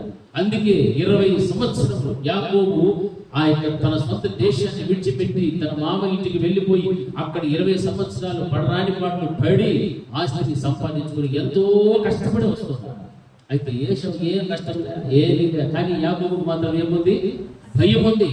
ఏం భయం అంటే మరణ భయం ఉంది. ఆ మరణ భయం నుండి తప్పించగలిగినటువంటి వారు ఎవరునంటే దేవుడు ఒక్కడే. హల్లెలూయా, హల్లెలూయా. అందుకే ఆయన 3 గుంపులుగా వస్తూ ఆ 2 గుంపులు ముందుగా పంపించేశాడు. ఆయన వాక్యంలో మనం గమనించినట్లయితే తనకు శత్రువుగా చేసుకున్నటువంటి ఆ యొక్క ఏశావు తను చంపేస్తాడేమన్న భయంతో యాకోబు ఏం చేశాడంటే 20 సంవత్సరాలు విదేశాలకు వెళ్ళి సంపాదించిన ఆస్తిలో ఒక కానుకను పంపినట్లుగా మనం గమనిస్తుంటున్నాం. ఎన్ని కానుకలు? ఒకే ఒక కానుక. అది ఏమిటి వాక్యంలో గమనిస్తే చదవండి. ఆదికాండము 32వ అధ్యాయం 13-14 వచనాలు ఒకసారి చదవండి. ఆదికాండము 32వ అధ్యాయం 13-14. గడిపి తాను సంపాదించిన దానిలో ఏశావు కొరకు ఒక కానుకను పంపాడు. అనగా 200 మేకలు, 20 మేకపోతులు, గొర్రెలు 200, 20 పొట్టేళ్ళు, 30 పాడి వంచెలు, వాటి పిల్లలు, 40 ఆవులు, 10 ఆబోతులు, 20 ఆడగాడిదలు, 10 గాడిదలు. హల్లెలూయా. దీని లెక్క సుమారుగా ఎంత ఉంటుంది సార్? ఎన్ని లక్షలు ఉంటుంది సుమారుగా? ఒక లెక్క ఎంత ఉంటుంది? కనీసం ఒక 10-20 లక్షలు ఉంటుందా? ఉండదా? చిన్న లెక్కన అయితే ఇది ఎట్లాంటిది? యాకోబు ఇచ్చేటువంటి ఒక చిన్న ఒకే ఒక కానుక. అయ్యో నా అన్న అరణ్యములో ఉన్నాడేమో, ఆకలి దప్పులతో ఉన్నాడేమో. ఎందుకంటే అదే ఆకలి దప్పుల కోసమే ఏమనుకున్నాడు పాపము? జ్యేష్ఠత్వాన్ని అమ్ముకునేశాడు. కానీ ఏశావు యొక్క పరిస్థితి ఎలాంటి తెలుసా? 20 సంవత్సరాలు 400 మందిని ఆయన ఏం చేస్తున్నాడు? పోషిస్తూ ఉన్నటువంటి ఆ యొక్క ఔదార్యమైన స్థితిలో ఉన్నటువంటి వాడు ఏశావు. ఆ యొక్క స్థితి తెలియకుండా యాకోబు ఏం చేశాడంటే తను సంపాదించిన ఆస్తిలో ఒక చిన్న కానుక పంపించాడు. ఆ కానుక లిస్టు చూస్తే మనకు చాలా విలువ కలిగినటువంటి కనిపిస్తుంది. అవన్నీ తీసుకెళ్ళి చూసి ఇది నాకెందుకు హల్లెలూయా అన్నాడు లేదా? అనే ఉంటాడా? అన్నాడా? అనే ఉంటాడా? ఎప్పుడన్నాడు? అది హల్లెలూయా, హల్లెలూయా. అంటే ఆర్థికంగా మాత్రము బలహీన పడలేదు మనం గమనించాం. ఈ రోజున ఆర్థికంగా బలహీన పడకపోయినా కృపను పోగొట్టుకున్నటువంటి క్రైస్తవులు చాలా మంది ఉన్నారని నేను చెప్తున్నది. ఆ మాట జ్యేష్ఠత్వాన్ని పోగొట్టుకున్నాడు, వదిలేస్తున్నాడు, అన్నీ పోయాయి. కానీ ఆర్థికంగా మాత్రము చాలా బాగున్నాడు, వెల్ సెటిల్డ్. అట్లనేసి ఈ రోజు మనం చూస్తున్నటువంటి విశ్వాసంలో కానీ క్రైస్తవ సమాజంలో కానీ ఆర్థికంగా బలపడిన వాళ్ళు చాలా మంది ఉన్నారు. కానీ వాళ్ళు ఏది పోగొట్టుకున్నారు సార్? దేవుని యొక్క కృపను పోగొట్టుకున్నటువంటి వారు. హల్లెలూయా, హల్లెలూయా. దేవుని యొక్క కృప పోతే ఇక నీవు ఈ లోక సంబంధంగా నీవు ఎంత సంపాదించినా ఏమి కలిగినా ఆయన్ని కూడా వృధానే అని వాక్యం మనకు బోధిస్తూ ఉంటున్నారు. హల్లెలూయా, హల్లెలూయా, హల్లెలూయా. యేషావులాగా నేను ఆశ్చర్యంగా బాగానే ఉన్నానులే, అన్ని నాకు సమకూర్చు ఉన్నాయి, దేవుడు నాకు ఇస్తున్నాడు అనుకోవద్దండి. కృప అనేటువంటిది నేను ఎప్పుడో విడిచిపెట్టి వెళ్ళిపోయాలి. హల్లెలూయా, హల్లెలూయా. యేషావు ఎప్పుడో కృపను పోగొట్టుకున్నాడు. జ్యేష్ఠత్వ భక్తుడు ఎప్పుడు వదిలేసినాడో అప్పుడే పోయాడు. నీవు కూడా ఈ లోక సాంగత్యం కోసము, లోక ఆశల కోసము, ఆత్మీయ జీవితంలో ఆత్మీయతలు ఎప్పుడైతే పోగొట్టుకొని ఆర్థికంగా నీవు బలపడుతున్నావో అప్పుడే నీలో నుండి ఏం వెళ్ళిపోయాలి? దేవుని యొక్క కృప అనేటువంటిది నీవు విడిచిపెట్టి వెళ్ళిపోయాలి. ఇది గమనించాలి. ఆ దేవుని కృప కొరకు నువ్వు ఏం చేయాలి అంటే ప్రయాసపడుతూ ఉండాలి. ఆత్మ సంబంధమైన విలువలు, ప్రయోజనాలు కోల్పోతేనే కోల్పోయినట్టు. నిన్ను నీవు పరిశీలన చేస్తూ ఆత్మ సంబంధమైనటువంటి విలువలు, ఆ ప్రార్థన జీవితము, భక్తి కలిగిన జీవితం, అభిషేకం, సమర్పణ, ఇటువంటి పరిశుద్ధత, సహవాసం ఏమైనా నాలో ఉన్నాయా లేదా? లేకపోతే ఆర్థికంగా నేను ఏమి కలిగి ఉన్నానో అదే నేను కలిగి ఉన్నానని నువ్వు అనుకుంటున్నావు. ఆత్మ సంబంధమైన విషయాలు నీకు తెలియకుండానే జారిపోతూ ఉన్నాయి. ప్రార్థన చేయాల్సిన నీవు ప్రార్థన మానేస్తూ ఉన్నావు. సహవాసంలో కలుసుకోవాల్సిన నీవు సహవాసానికి దూరం అయిపోతూ ఉన్నావు. దేవుని యొక్క వాక్యానుసారంగా నడవాల్సిన నీవు వాక్యానుసారంగా నడవలేక వ్యతిరేకంగా బ్రతికేటువంటి స్థితిలో నువ్వు వచ్చేస్తూ ఉన్నావు. ఈ కార్యాలన్నీ కూడా ఒక్కసారి ఆలోచన చేస్తే నువ్వు ఎవరిని పోలి ఉంటావు? యేషావును పోలినటువంటి వ్యక్తిత్వం. హల్లెలూయా. యేషావును పోలిన జీవితమే కనుక నాకు చాలు నడిపెట్టుకో, నువ్వు దేని పోగొట్టుకున్నావు? దేవుని యొక్క కృపను పోగొట్టుకున్నావు. హల్లెలూయా, హల్లెలూయా. దేవుని కృప మనకు రావాలి. నీకు ఆశీర్వాదం వెంబడి ఆశీర్వాదం రావాలంటే ఏముండాలా? కృప వెంబడి కృప ఉండాలి. హల్లెలూయా, హల్లెలూయా. ఆశీర్వాదం వెంబడి ఆశీర్వాదం నాకు కావాలి అని అనుకుంటాం, కానీ కృప వెంబడి కృప కూడా రావాలి. కృప వద్దులేనైనా ఆశీర్వాదం ఏంటి వస్తుంది? రాదు. కృప ఉంటేనే ఆశీర్వాదం వస్తుంది. నీకు ఆశీర్వాదం కావాలంటే కృప కోసం నువ్వు ఏం చేయాలి? ప్రార్థన చేయి, మొరపెట్టు. ఆ కృపను పోగొట్టుకునేటువంటి స్థితి ఏదైతే నీలో ఉంటుందో దాన్ని వెంటనే ఏం చేసుకోవాలో విడిచిపెట్టేయాలి అని వాక్యం నీకు సంధిస్తూ ఉన్నటువంటిది. హల్లెలూయా, హల్లెలూయా. సంసోను యొక్క జీవితంలో కూడా మనం గమనిస్తే యెహోవా ఆత్మ తనను విడిచిపెట్టి వెళ్ళిపోయినని ఆ యొక్క స్థితికి అయితే ఆయన గ్రహించుకున్నాడు. చూసారా? ఆత్మ విడిచిపెట్టి వెళ్ళిపోయిన గ్రహించినటువంటి స్థితి అది చాలా బాధాకరమైనటువంటి. దేవుని యొక్క ఆత్మ విడిచిపెట్టి వెళ్ళిపోయారు సంసోను. కానీ విడిచిపెట్టి వెళ్ళిపోయిన సమాచారం ఎవరికి వెళ్ళలేదు? ఎవరికి వెళ్ళలేదు? సంసోనుకి వెళ్ళాలి. అదే బాధ. దీనికంటే ఇది బాధ. ఆయన అనుకుంటున్నాడు యెహోవా ఆత్మ నాతోనే ఉంది, ఎప్పటి వల్ల ఏం చేస్తున్నాడు? హల్లెలూయా. కానీ ఎప్పుడో విడిచిపెట్టేసి అది తెలియకపోవడమే. క్రైస్తవుని యొక్క జీవితంలో కూడా దేవుని యొక్క ఆత్మ విడిచిపెట్టి వెళ్ళిపోయేదని, దేవుని యొక్క కృప మనల్ని విడిచిపెట్టి వెళ్ళిపోయేదని తెలుసుకోకపోవడమే చాలా బాధాకరమైనటువంటి విషయము. హల్లెలూయా. మనం బయట కూర్చుంటాం, గాలి వీస్తే మనకు స్పర్శ వస్తుంది, ఎండ వస్తే మనకు సుర్రు పట్టారు, వాన వస్తే మనకు తెలుస్తుంది, అన్నీ తెలుస్తాయి. కానీ ఆత్మీయత పోగొట్టుకుంటే మాత్రం తెలియనే గంటలకు అబ్బబ్బ ఎండ గంటలకు వస్తాం, వర్షం పట్టదు వెంటనే గొడిగేసుకుంటాం, గాలి వస్తుంది తట్టుకోలేము, కొమ్ము మూసుకొని మాస్క్ వేసుకొని ఏం చేస్తాం. ఆత్మీయతను కోల్పోతున్నామంటే మాత్రము తెలియకపోవడం లేదు. ఎందుకు? లోకముతో ఏముంది? నీకు స్నేహం ఉంది. దేవునికి శత్రువుగా మార్చబడుతున్నావు. దేవుని కంటే మరి ఎక్కువగా నువ్వు దేనిలో ప్రేమించుచూ ఉన్నావు. హల్లెలూయా, హల్లెలూయా. గట్టి చెప్పాలి. హల్లెలూయా, హల్లెలూయా. దేవునితో సంబంధం కోల్పోతే, ఆత్మలో ఉన్నటువంటి అభిషేకం కోల్పోతే, అదే నడిపింపు, అదే సహవాసము, ఆ దర్శనము, ఆ ప్రత్యక్ష అనుబంధాలు కోల్పోతే నీకేమున్నది తెలుసా? నొప్పి కలగాలి, బాధ కలగాలి. హల్లెలూయా, హల్లెలూయా. వైద్య శాస్త్రంలో ఒక మాట ఉంది, నొప్పి అనేటువంటిది ఉంటేనే వాడికి ఏముంటుంది? శ్రేష్ఠ. వాడి ప్రాణానికి ఏముంటుంది? కాపుదల ఉంది. నొప్పి లేని రోగాలు ఏమైనా ఉన్నాయనుకోండి, వాడి ప్రాణం ఎక్కువ పోతుంది. వాడికి నొప్పి అనేది ఉంటేనే డాక్టర్ తెలుస్తుందా? తెలియదా?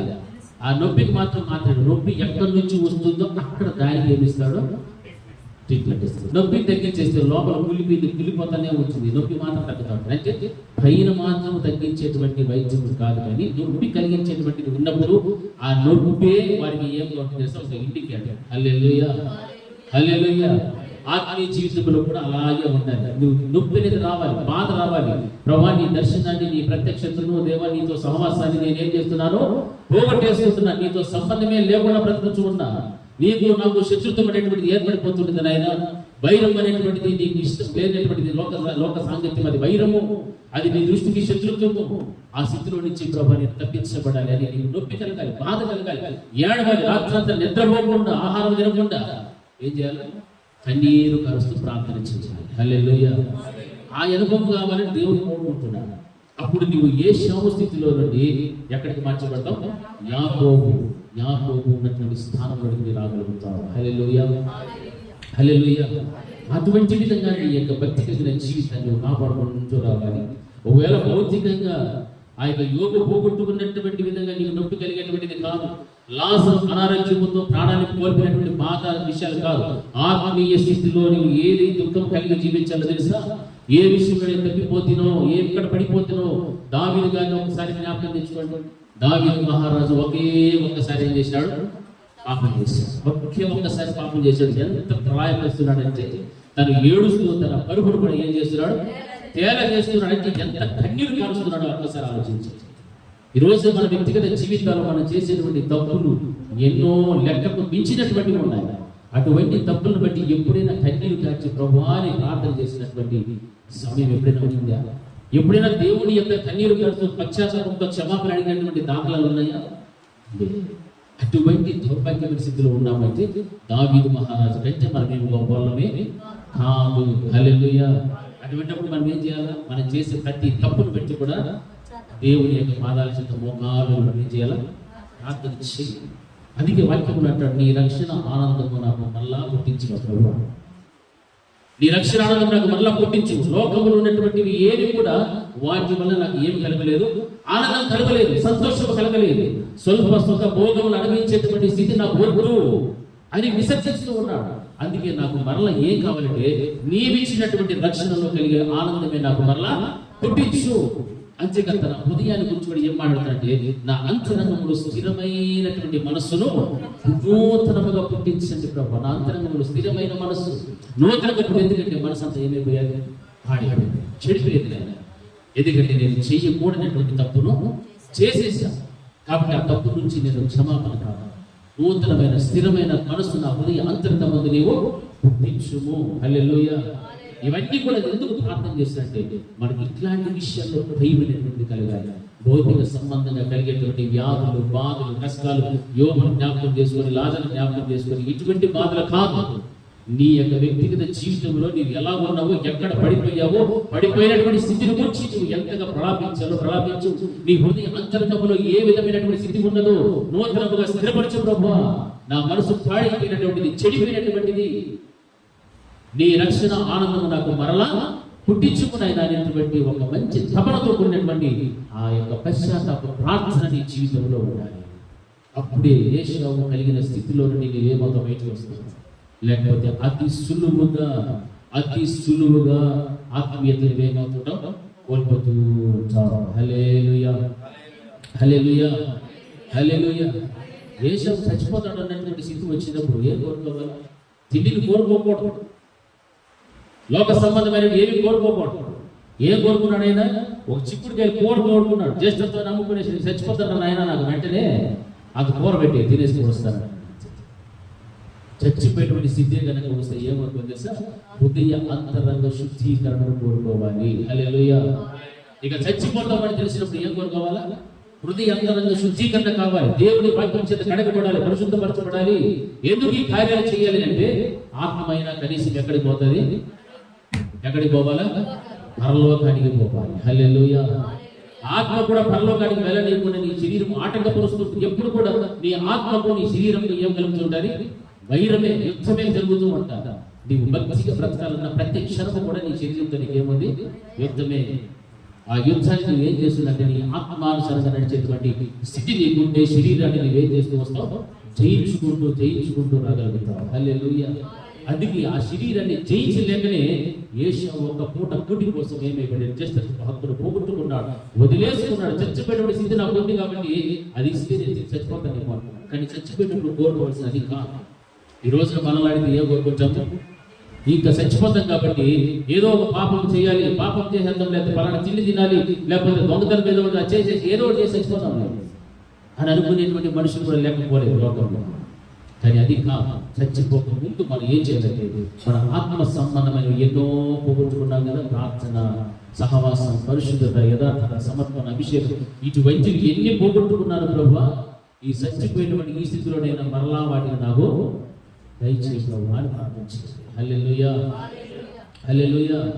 ఆ స్థితి వస్తే నీ ప్రార్థన అదే ఉండాలి. మనం నమ్మినటువంటి దేవుడు సజీవుడు.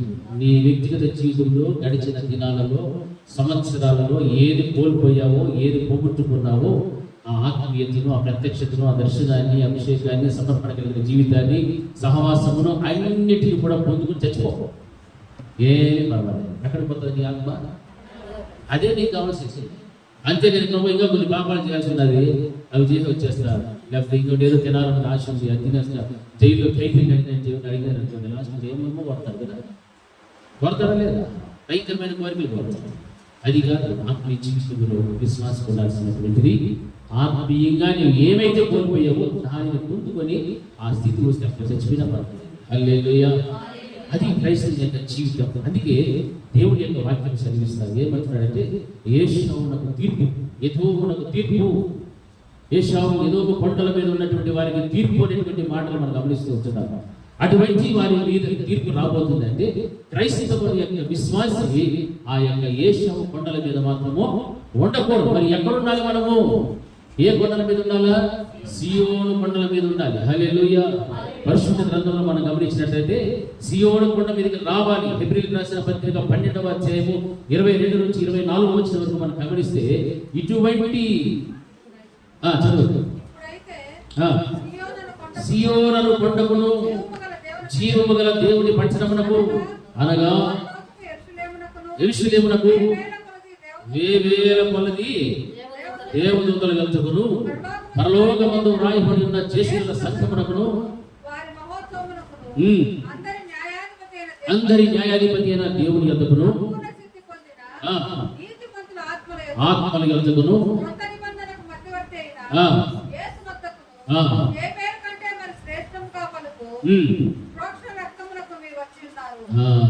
హల్లెలూయా, హల్లెలూయా, హల్లెలూయా. మనకు అనుమానం రావచ్చు, నేను ఇంత పాపిని, ఇంత భ్రష్టత్వంలో ఉన్నాను, వ్యభిచారంలో సమానంగా ఉన్నటువంటి నేను, నాకు సియోను కొండ మీదకి పోయేటువంటి అవకాశం ఉందా? అనుమానం వస్తుందా మనకు? హల్లెలూయా. నా మాట అర్థమైన ఒకసారి నన్ను చూసి చెప్పండి. అనుమానం ఉందే లేదా మనకు? సియోను కొండ మీదకి వెళ్ళేటువంటి ఆ యొక్క అవకాశం దేవుడు నాకు ఇస్తాడా? ఇస్తాడా? ఇప్పుడు ఎంతమందికి ఇస్తాడు? హల్లెలూయా. ఇస్తాడు. అది అందరి ద్రాక్ష పండు మాత్రమో కాదు, అందేటువంటి ద్రాక్ష పండు ఏది? సియోను కొండ. మరి ఎట్లా అందుకోవాలా? ఎగిరెగిరి పడితే అందుకుంటాచ్చు, లేకపోతే ఎగరకుండానే అందుకోవచ్చు అనుమానం రావచ్చు. లేకపోతే నేను ఇంత పరమ పాపిని, దుష్టుని, దుర్మార్గుని, వ్యభిచారాన్ని, అది ఇది అని చెప్పుకోండి, నాకు కూడా దేవుడు ఇస్తాడా? ఇస్తాడు. హల్లెలూయా. ఎలాగిస్తాడు అనేటువంటి మాటలు మనకు వస్తే పరిశుద్ధ గ్రంథం మనం చూస్తే ఇప్పుడు మనం చదివిన రీతిగా ఇప్పుడైతే సియోను కొండకును జీవము గల దేవుని పట్టణమునకును అనేటువంటి మాట, పరలోకము యెరూషలేమునకు వేవేల కొలది దేవదూతల యొద్దకు చెప్పాడు. ఎవరి గురించి మాట్లాడుతున్నాడు ఈ మాట అంటే అపోస్తలుడైన పౌలు గారు హెబ్రీ సంఘానికి రాస్తూ ఉంటున్నాడు. ఈ హెబ్రీ సంఘంలో ఉన్నటువంటి విశ్వాసులందరూ కూడా నానా రకములైనటువంటి భారాలు మోస్తున్నటువంటి వారు, మనలాగా. హల్లెలూయా. మనలాగా అంటే మనం అందరూ పరిశుద్ధులము కా, మనలో ఈర్ష్యలు ఉన్నాయి, అసూయలు ఉన్నాయి, కక్షలు ఉన్నాయి, ఇంకా ఏమేమో రకరకాలైన ఉన్నాయి లేదా? ఉన్నాయి లేదా? ఉన్నాయి. ఒప్పుకోవటమా? ఉన్నాయి లేదా? మరి ఏం అనుమానిస్తారు? ఉన్నవి ఉన్నట్టుగా చెప్పుకోవాలి, లేనివి లేనట్టుగానే. ఉన్నవి లేనట్టుగా, లేని ఉన్నట్టుగా చెప్తే మాత్రం డ్రామా అయిపోతుంది. ఇప్పుడు ఇవి ఉన్నాయా లేదా? ఏమున్నాయి? శరీర కార్యాలన్నీ ఏం సార్ ఉన్నాయి లేదా? సార్ హల్లెలూయా, హల్లెలూయా. అయితే హెబ్రీ సంఘంలో ఉన్న విశ్వాస పరిస్థితి కూడా అలాగే ఉంది. కానీ దేవుడు మాట చెప్తున్నాడు, హెబ్రీ సంఘంలో ఉన్నటువంటి వారు నానా రకములైనటువంటి భారాలన్నీ మోస్తున్నారు. దేవుడు మాట అంటాడు, ప్రయాసపడి భారము మోయించిన సమస్తమైన జనులారా నా యొద్దకు రండి, నేను మీకు విశ్రాంతిని కలుగు చేస్తానని చెప్పాడు. సువార్త భాగాల్లో చెప్పేశాడు కదా. అయితే ఇక్కడ సంఘం వారి కోసం ఆయన మాట్లాడుతున్న మాట మార్పు వార్తలో మాట్లాడుతుంది ఏంటంటే ఐహిక విచారములు గుర్తుపెట్టుకోండి. మొట్టమొదటిది ఐహిక విచారములు, రెండవది సులువుగా చిక్కులు పెట్టు పాపాలు. ఆ పాపాలతో పోరాడినప్పుడు రక్తము కారునంతగా ఎదిరించలేకపోవడం మూడవది. సులువుగా చిక్కులు పెట్టేటువంటి పాపము రెండవది. మూడవది ఆ పాపాలతో పోరాడినప్పుడు రక్తము కారునంతగా నేనేం చేయలేదు, ప్రార్థన చేయడం లేదు, మొరపెట్టడం లేదు, ఎదిరించడం లేదు ఆ పాపాలని. నాలుగవది మనం గమనిస్తే ఆ శిక్ష అనేటువంటిదిలో ఆ శిక్షలో పాలు పంపులు పొందలేక ఎదురాడేటువంటి స్థితి, చేసిన పాపానికి శిక్ష అది పొందను అనేటువంటి స్థితి నాలుగవది. ఐదవది ఏమిటంటే శిక్షలో సంతోషించాలని చెప్పబడినటువంటి వారు ఈ యొక్క సంఘంలో ఉన్నటువంటి వారు. అదే రీతిగా ఆరవది గమనిస్తే పరిశుద్ధత లేకపోతే ఎవడును కూడా ప్రభువును చూడరు అని హెచ్చరింపబడినటువంటి వాళ్ళు.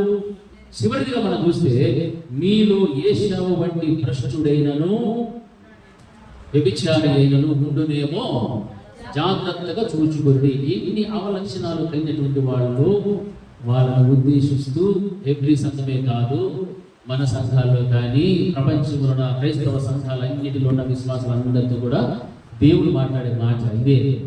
ఇన్ని అవలక్షణాలు కలిగిన వారిని కూడా ఏమంటున్నాడంటే ఇన్ని భారాలు మీరు మోస్తున్నారు, అయితే ఈ విధమైనటువంటి బలహీనతలు అన్నిటిని కూడా మీరు ఏం చేయాలంటే జయిస్తూ రావాలి.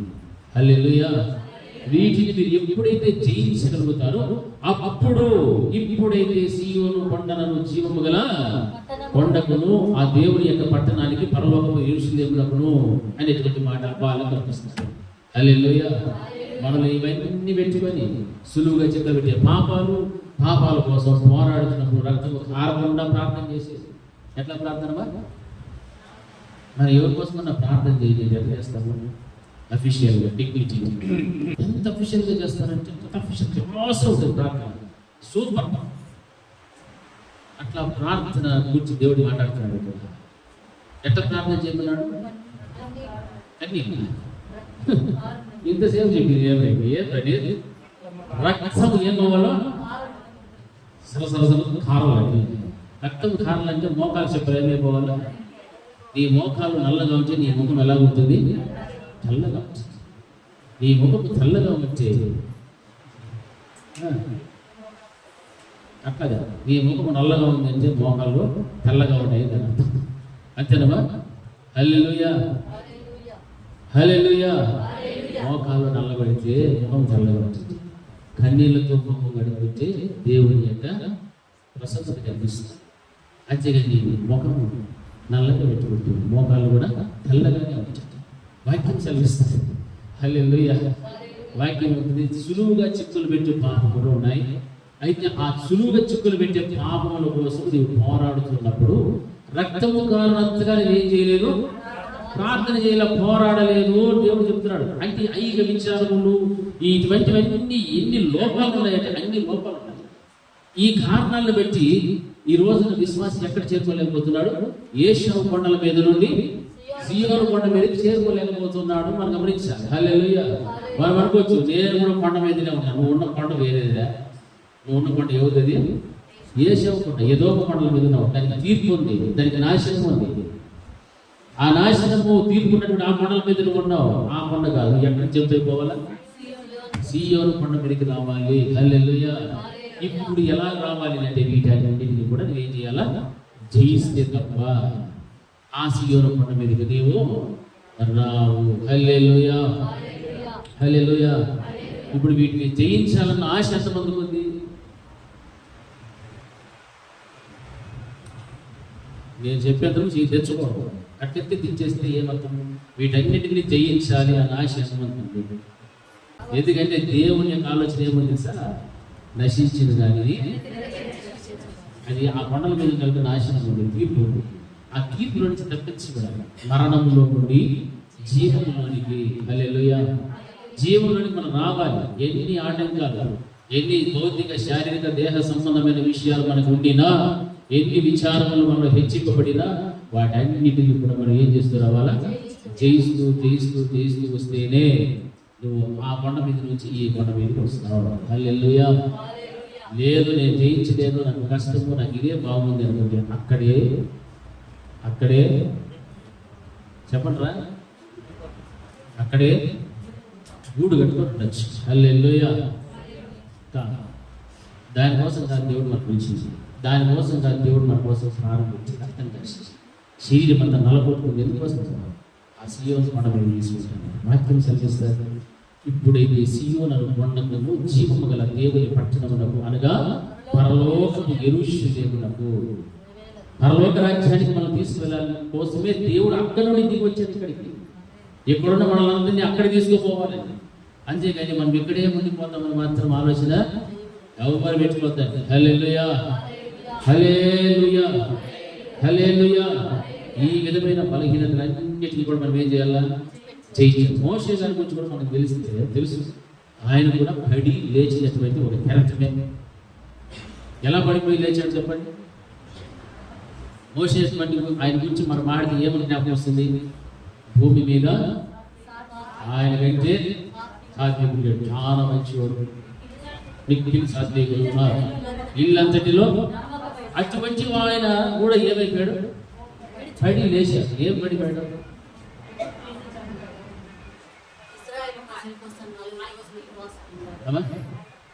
ఓకే, దాని తర్వాత చెప్పాలి.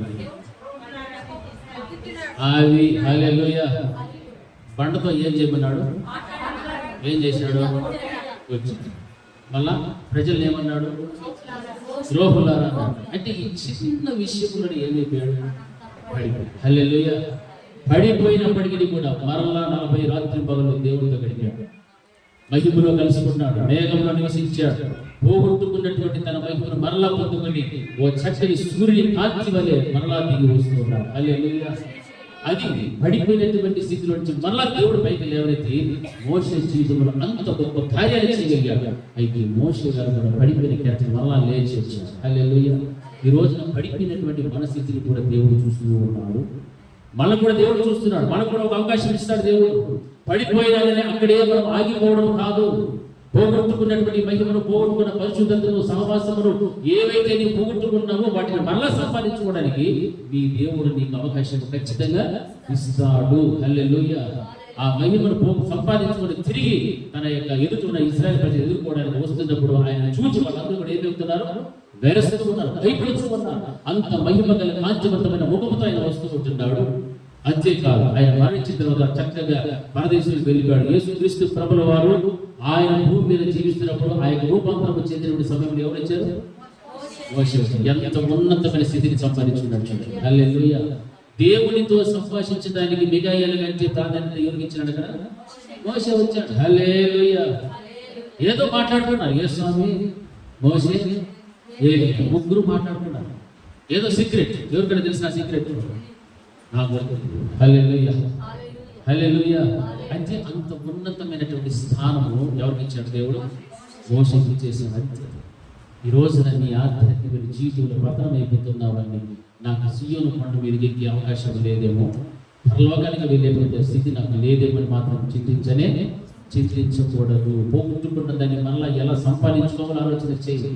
ఏం చేస్తే పోగొట్టుకున్న ఆత్మీయత నేను సంపాదించుకుంటా, ఏం చేస్తే నేను పోగొట్టుకున్న సహవాసాన్ని మరలా నేను పొందుకుంటా, ఏం చేస్తే దావీదు ప్రార్థన చేసినట్టుగా నీ రక్షణ ఆనందము నాకు మరలా పుట్టించండి. నా హృదయ అంతరంగమందు నూతనముగా దాన్ని స్థిరపరచు. చెడిపోయిన హృదయాన్ని, మనసుని బాగు చేసే దేవుడు ప్రభువా.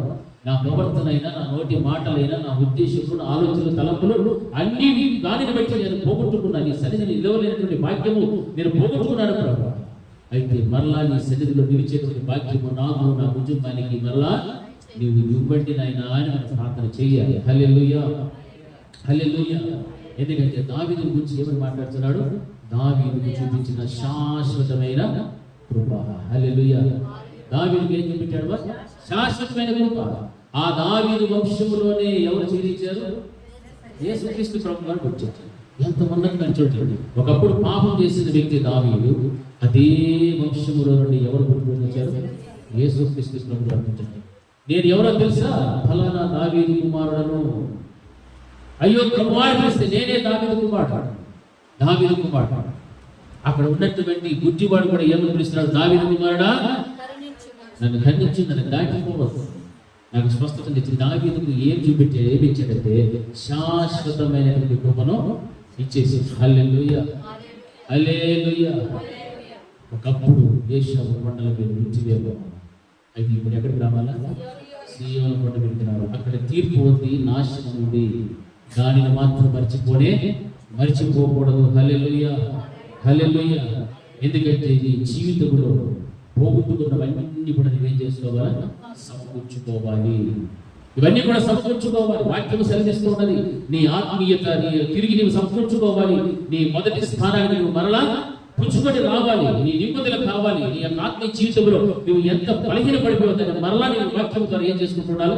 బలపరుచుకుంటూ ఉండాలి అన్నటువంటి ఆలోచన ఎవరికైతే ఉంటుందో, ఈ రోజు నీ ఉంటున్నటువంటి ఈ వాక్యము అది నీకే, అది నీ కొరకే. ఈ వాక్యము నీదే అని జ్ఞాపకం పెట్టుకో.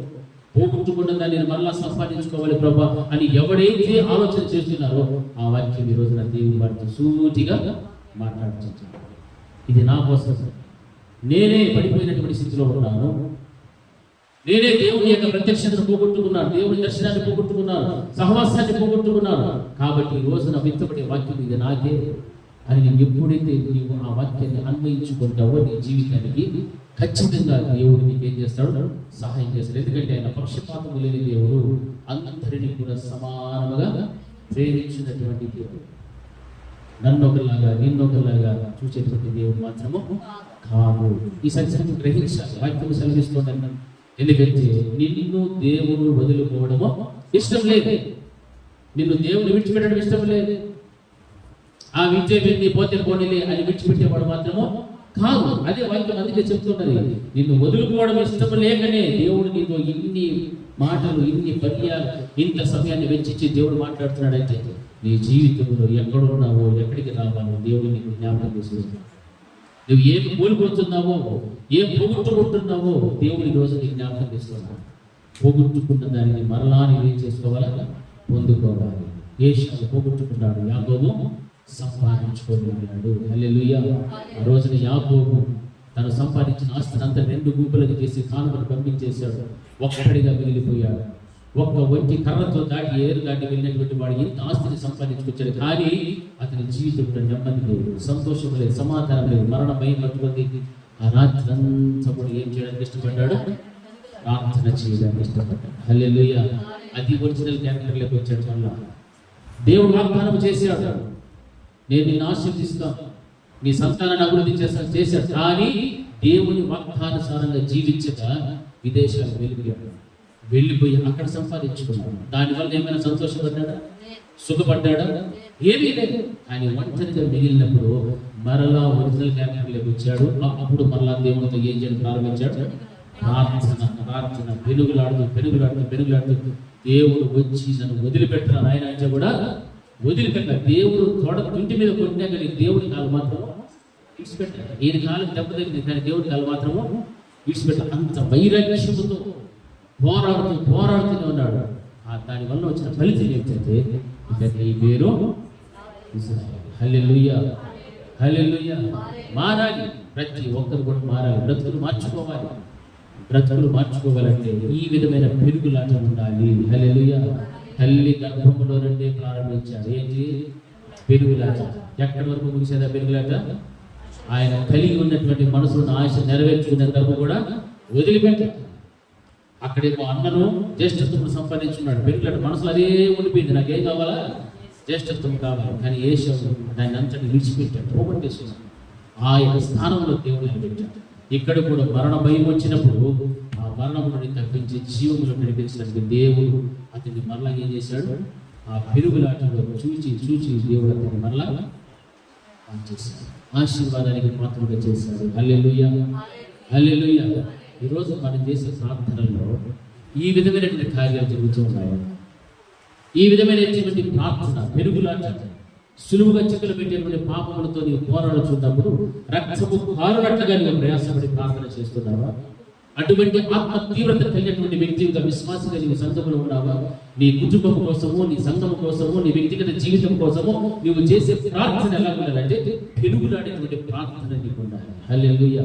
ఎప్పుడు కూడా పెరుగులాడుతూనే ఉండాలి దేవుడితో. నేను చూస్తేనే దేవుడు ఓయమ్మ వీడు ఎందుకు వచ్చాడు నాయన అనిపించింది. వీడు పట్టుకుంటే నన్ను వదిలే రకం కాదు. వెంటనే వాళ్ళు ఏం కావాలో దేవుడు ఇవ్వాలి. ఆ విధమైన వైరాగ్యముతో పౌరుషముతో ఏం చేస్తున్నారంటే ప్రార్థన చేసేటువంటి ఒక మంచి విశ్వాసం కలిగి ఉండాలి. హల్లెలూయా, హల్లెలూయా, హల్లెలూయా. ఎందుకంటే కొన్ని పర్యాలు కృప వెళ్ళిపోతే కూడా ఆ వెళ్ళిపోయినటువంటి స్పర్శను స్పందించలేకపోతున్నాం. కృప ఉందిలే, దేవుని కాపుదల ఉందిలే, ఆయన ప్రేమ ఉందిలే అనుకుని వెళ్ళిపోతున్నాము. కానీ ఒకప్పుడు అది ఎప్పుడో విడిచిపెట్టి వెళ్ళిపోయారు. అది చాలా బాధని కలుగు చేస్తుంది. ఆ నొప్పిని కలుగు చేసినప్పుడు చాలా వేదన పడాల్సిన పరిస్థితులు ఉంటాయి. నా ప్రియమైనటువంటి బిడ్డలారా, దేవుని యొక్క కృప నిన్ను ఆవరించినప్పుడే, ఆయన కృప వెంబడి కృప నీకు వస్తూ ఉన్నప్పుడే నీవు ఆశీర్వాదంలో మహా ఆశీర్వాదంలో వెళ్తావు. అవి ఏవీ లేవు. లోక సంబంధమైన ఆశీర్వాదమే ఉంది, భక్తికి సంబంధించిన ఆత్మీయ ఆశీర్వాదాలు ఏవీ లేవు అని అనుకుంటున్నావు. ఏషియాలాగే నువ్వు మిగిలిపోవాల్సిన పరిస్థితులు ఉంటాయి. హల్లెలూయా, హల్లెలూయా, హల్లెలూయా. ఎందుకంటే దేవునికి మనమంతా కూడా కావాల్సినటువంటి నేను కావాలి, మీరు కూడా కావాలి. ఎవరిని కూడా విడిచిపెట్టడు. ఆయన విడిచిపెట్టడం ఇష్టం లేదు. నిన్ను వదులుకోవాల్సిన అటువంటి ఆలోచన దేవునికి లేనే లేదు. హల్లెలూయా. మన కష్టం వచ్చినప్పుడు ఏం చేస్తాము? ఎట్లా ప్రార్థన చేస్తాం? అప్పుడు వస్తాయి కన్నీళ్ళు. కష్టం వచ్చినప్పుడు కన్నీళ్ళు వస్తాయి, బాధలు వచ్చినప్పుడు కన్నీళ్ళు వస్తాయి. కానీ ఆత్మీయతను కోల్పోయినప్పుడు మాత్రం కన్నీళ్ళు రాకుండా. దీని గురించి కదా మనం చింతించాలి. ఆత్మీయతను పోగొట్టుకుంటున్నాను ప్రభు, సహవాసాన్ని పోగొట్టుకుంటున్నాను అని కన్నీరు కారుస్తూ మనం ఏం చేయాలి? ప్రార్థన. దీని విషయంలో కన్నీరు కార్చాల్సింది. దానికి బదులుగా రోగం వస్తే, బాధలు వస్తే, కష్టం వస్తే, కుటుంబంలో సమస్యలు వస్తే దానికి దీనికి దేనికో మనం కన్నీరు కారుస్తున్నాము. అవన్నీ కూడా దేహ సంబంధమైనటువంటివే. ఈ దేహమే ఒక రోజు ఏమైపోతుంది? మట్టి. ఆ మట్టిలో కలవలు మునిపే నీలో ఉన్న ప్రాణం నీలో ఉన్నప్పుడే దేన్ని సంపాదించుకోవాలా? పరలోకాన్ని సంపాదించుకోవాలి. అది నీకు కావాల్సింది. అంతేకాని దేహంలో ఉన్నప్పుడు దేహం కోసమే ప్రార్థన, దేహం కోసమే ఆశ, దేహం కోసమే కోరికలు, దేహం కోసమే అన్నీ. దాని వలన నీకు ఏ మాత్రం కూడా ప్రయోజనకరము. ఈ పేదదానివైనా, ధనికురాలువైనా, ప్రతివాడు ఎవరైనా కానీ దేవుడు చూసేది నీ హృదయ అంతర్గత స్వభావాన్ని చూస్తున్నాడు. నీ ఆత్మీయతను బట్టి నువ్వు ఏ కొండ మీద ఉన్నావో చూస్తున్నావు.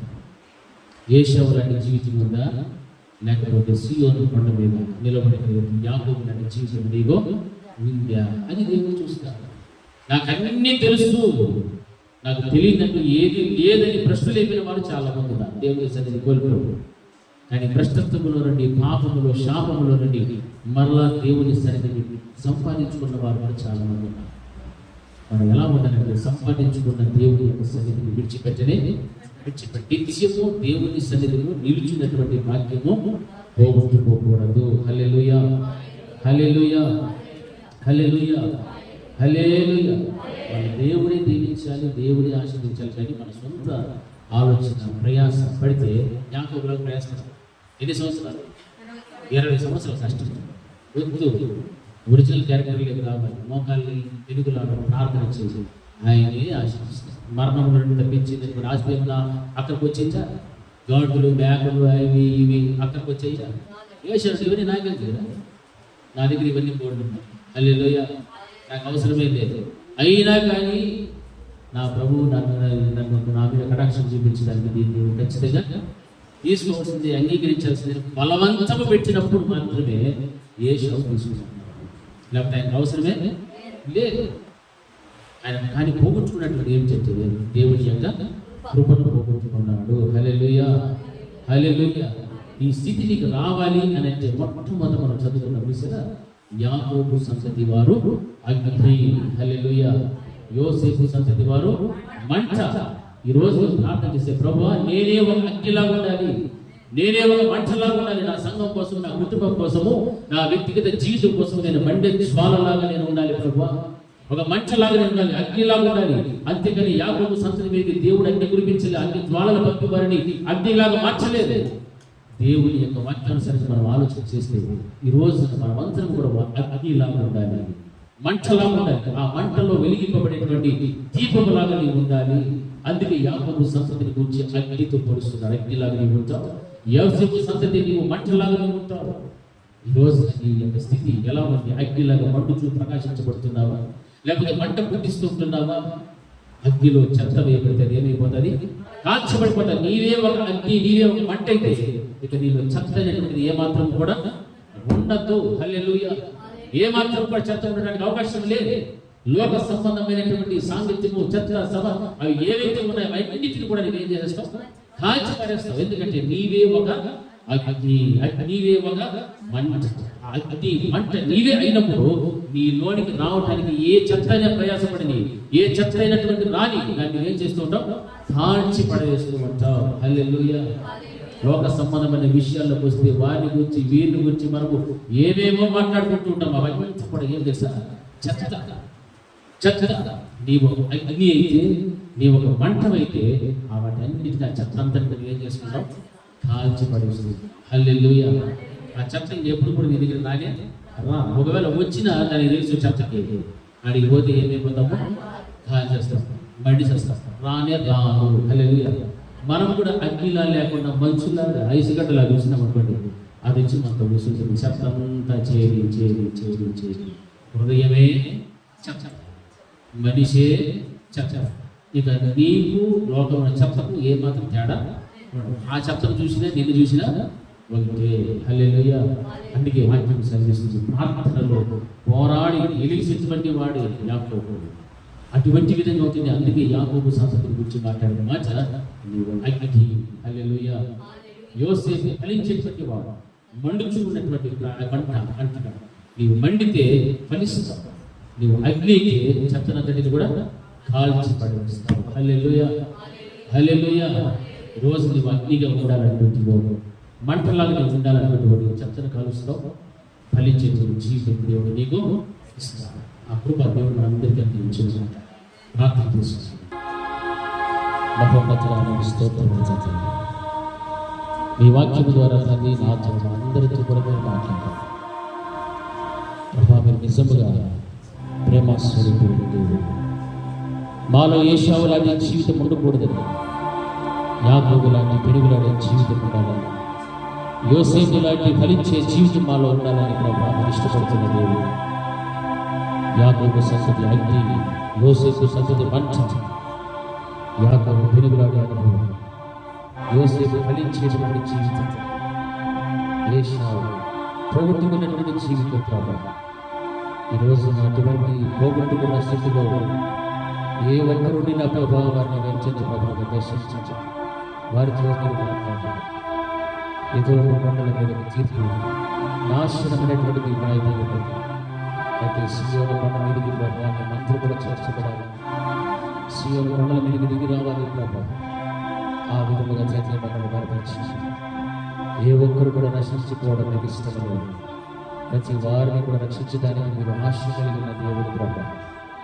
ఈ రోజున మేమే ఒక మంచ, ఒక అగ్ని ఈ విధంగా మార్చబడుతూ లోక సంబంధమైన చెత్తనంతటి కూడా కాల్చివేయగలుగుతూ మండేటువంటి వ్యక్తులైతే మండుచూ ప్రకాశించేటువంటి దీపములాగా కలుగుతుంది. ఫలించేటువంటి జీవితంలో రాగలుగుతుంది. ఈరోజు విన్న వాక్యం ఇది నాదే, ఇది నాదే అనేటువంటి ఒక మంచి ఆలోచన పిల్లలందరికీ కూడా వివరించారు. పిల్లలు కన్నీరు కారుస్తూ ప్రార్థించారు. అటువంటి ధన్యతన ప్రభావం విరిచినందుకు ఈ వాక్యం ప్రతి హృదయ అంతరంగంలో నాటబడని ఫలించనే ప్రభావం. ఆ విధమైన జీవితాన్ని జీవిస్తుంది. మీకు నాయన స్నేహితులుగా బ్రతుకు మీరిచ్చేటువంటి దీవెనల ఆశీర్వాదాలు బ్రతుకోవడానికి ప్రభు చూపుతున్నారు. యేసు నామములో ప్రార్థిస్తున్నాను.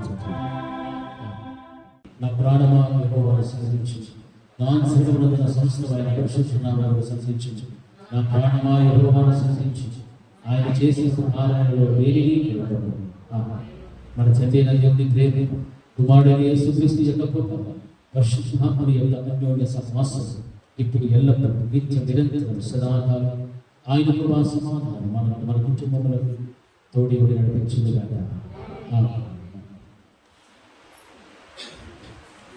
అందరికీ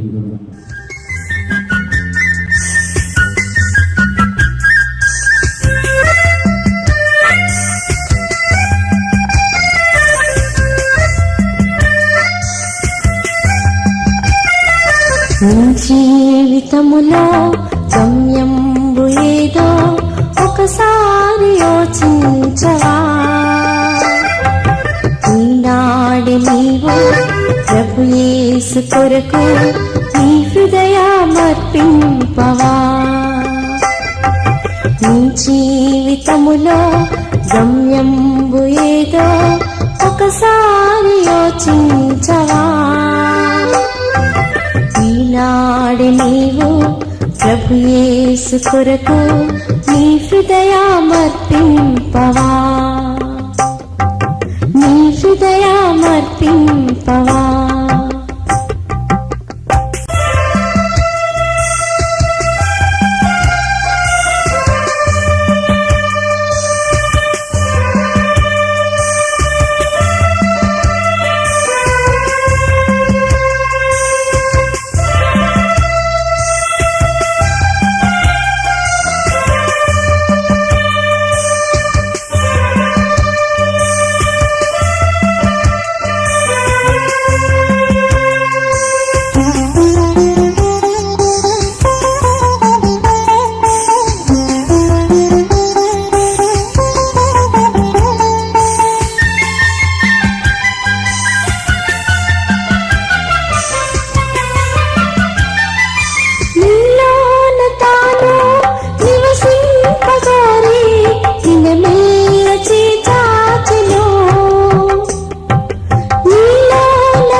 హృదయంపు తలుపు తెరువంగలేవా, యేసు ప్రవేశింపను.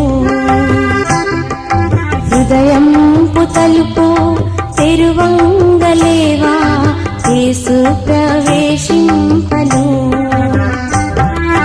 నీ జీవితములో గమ్యంబు ఏదో ఒకసారి యోచించవా.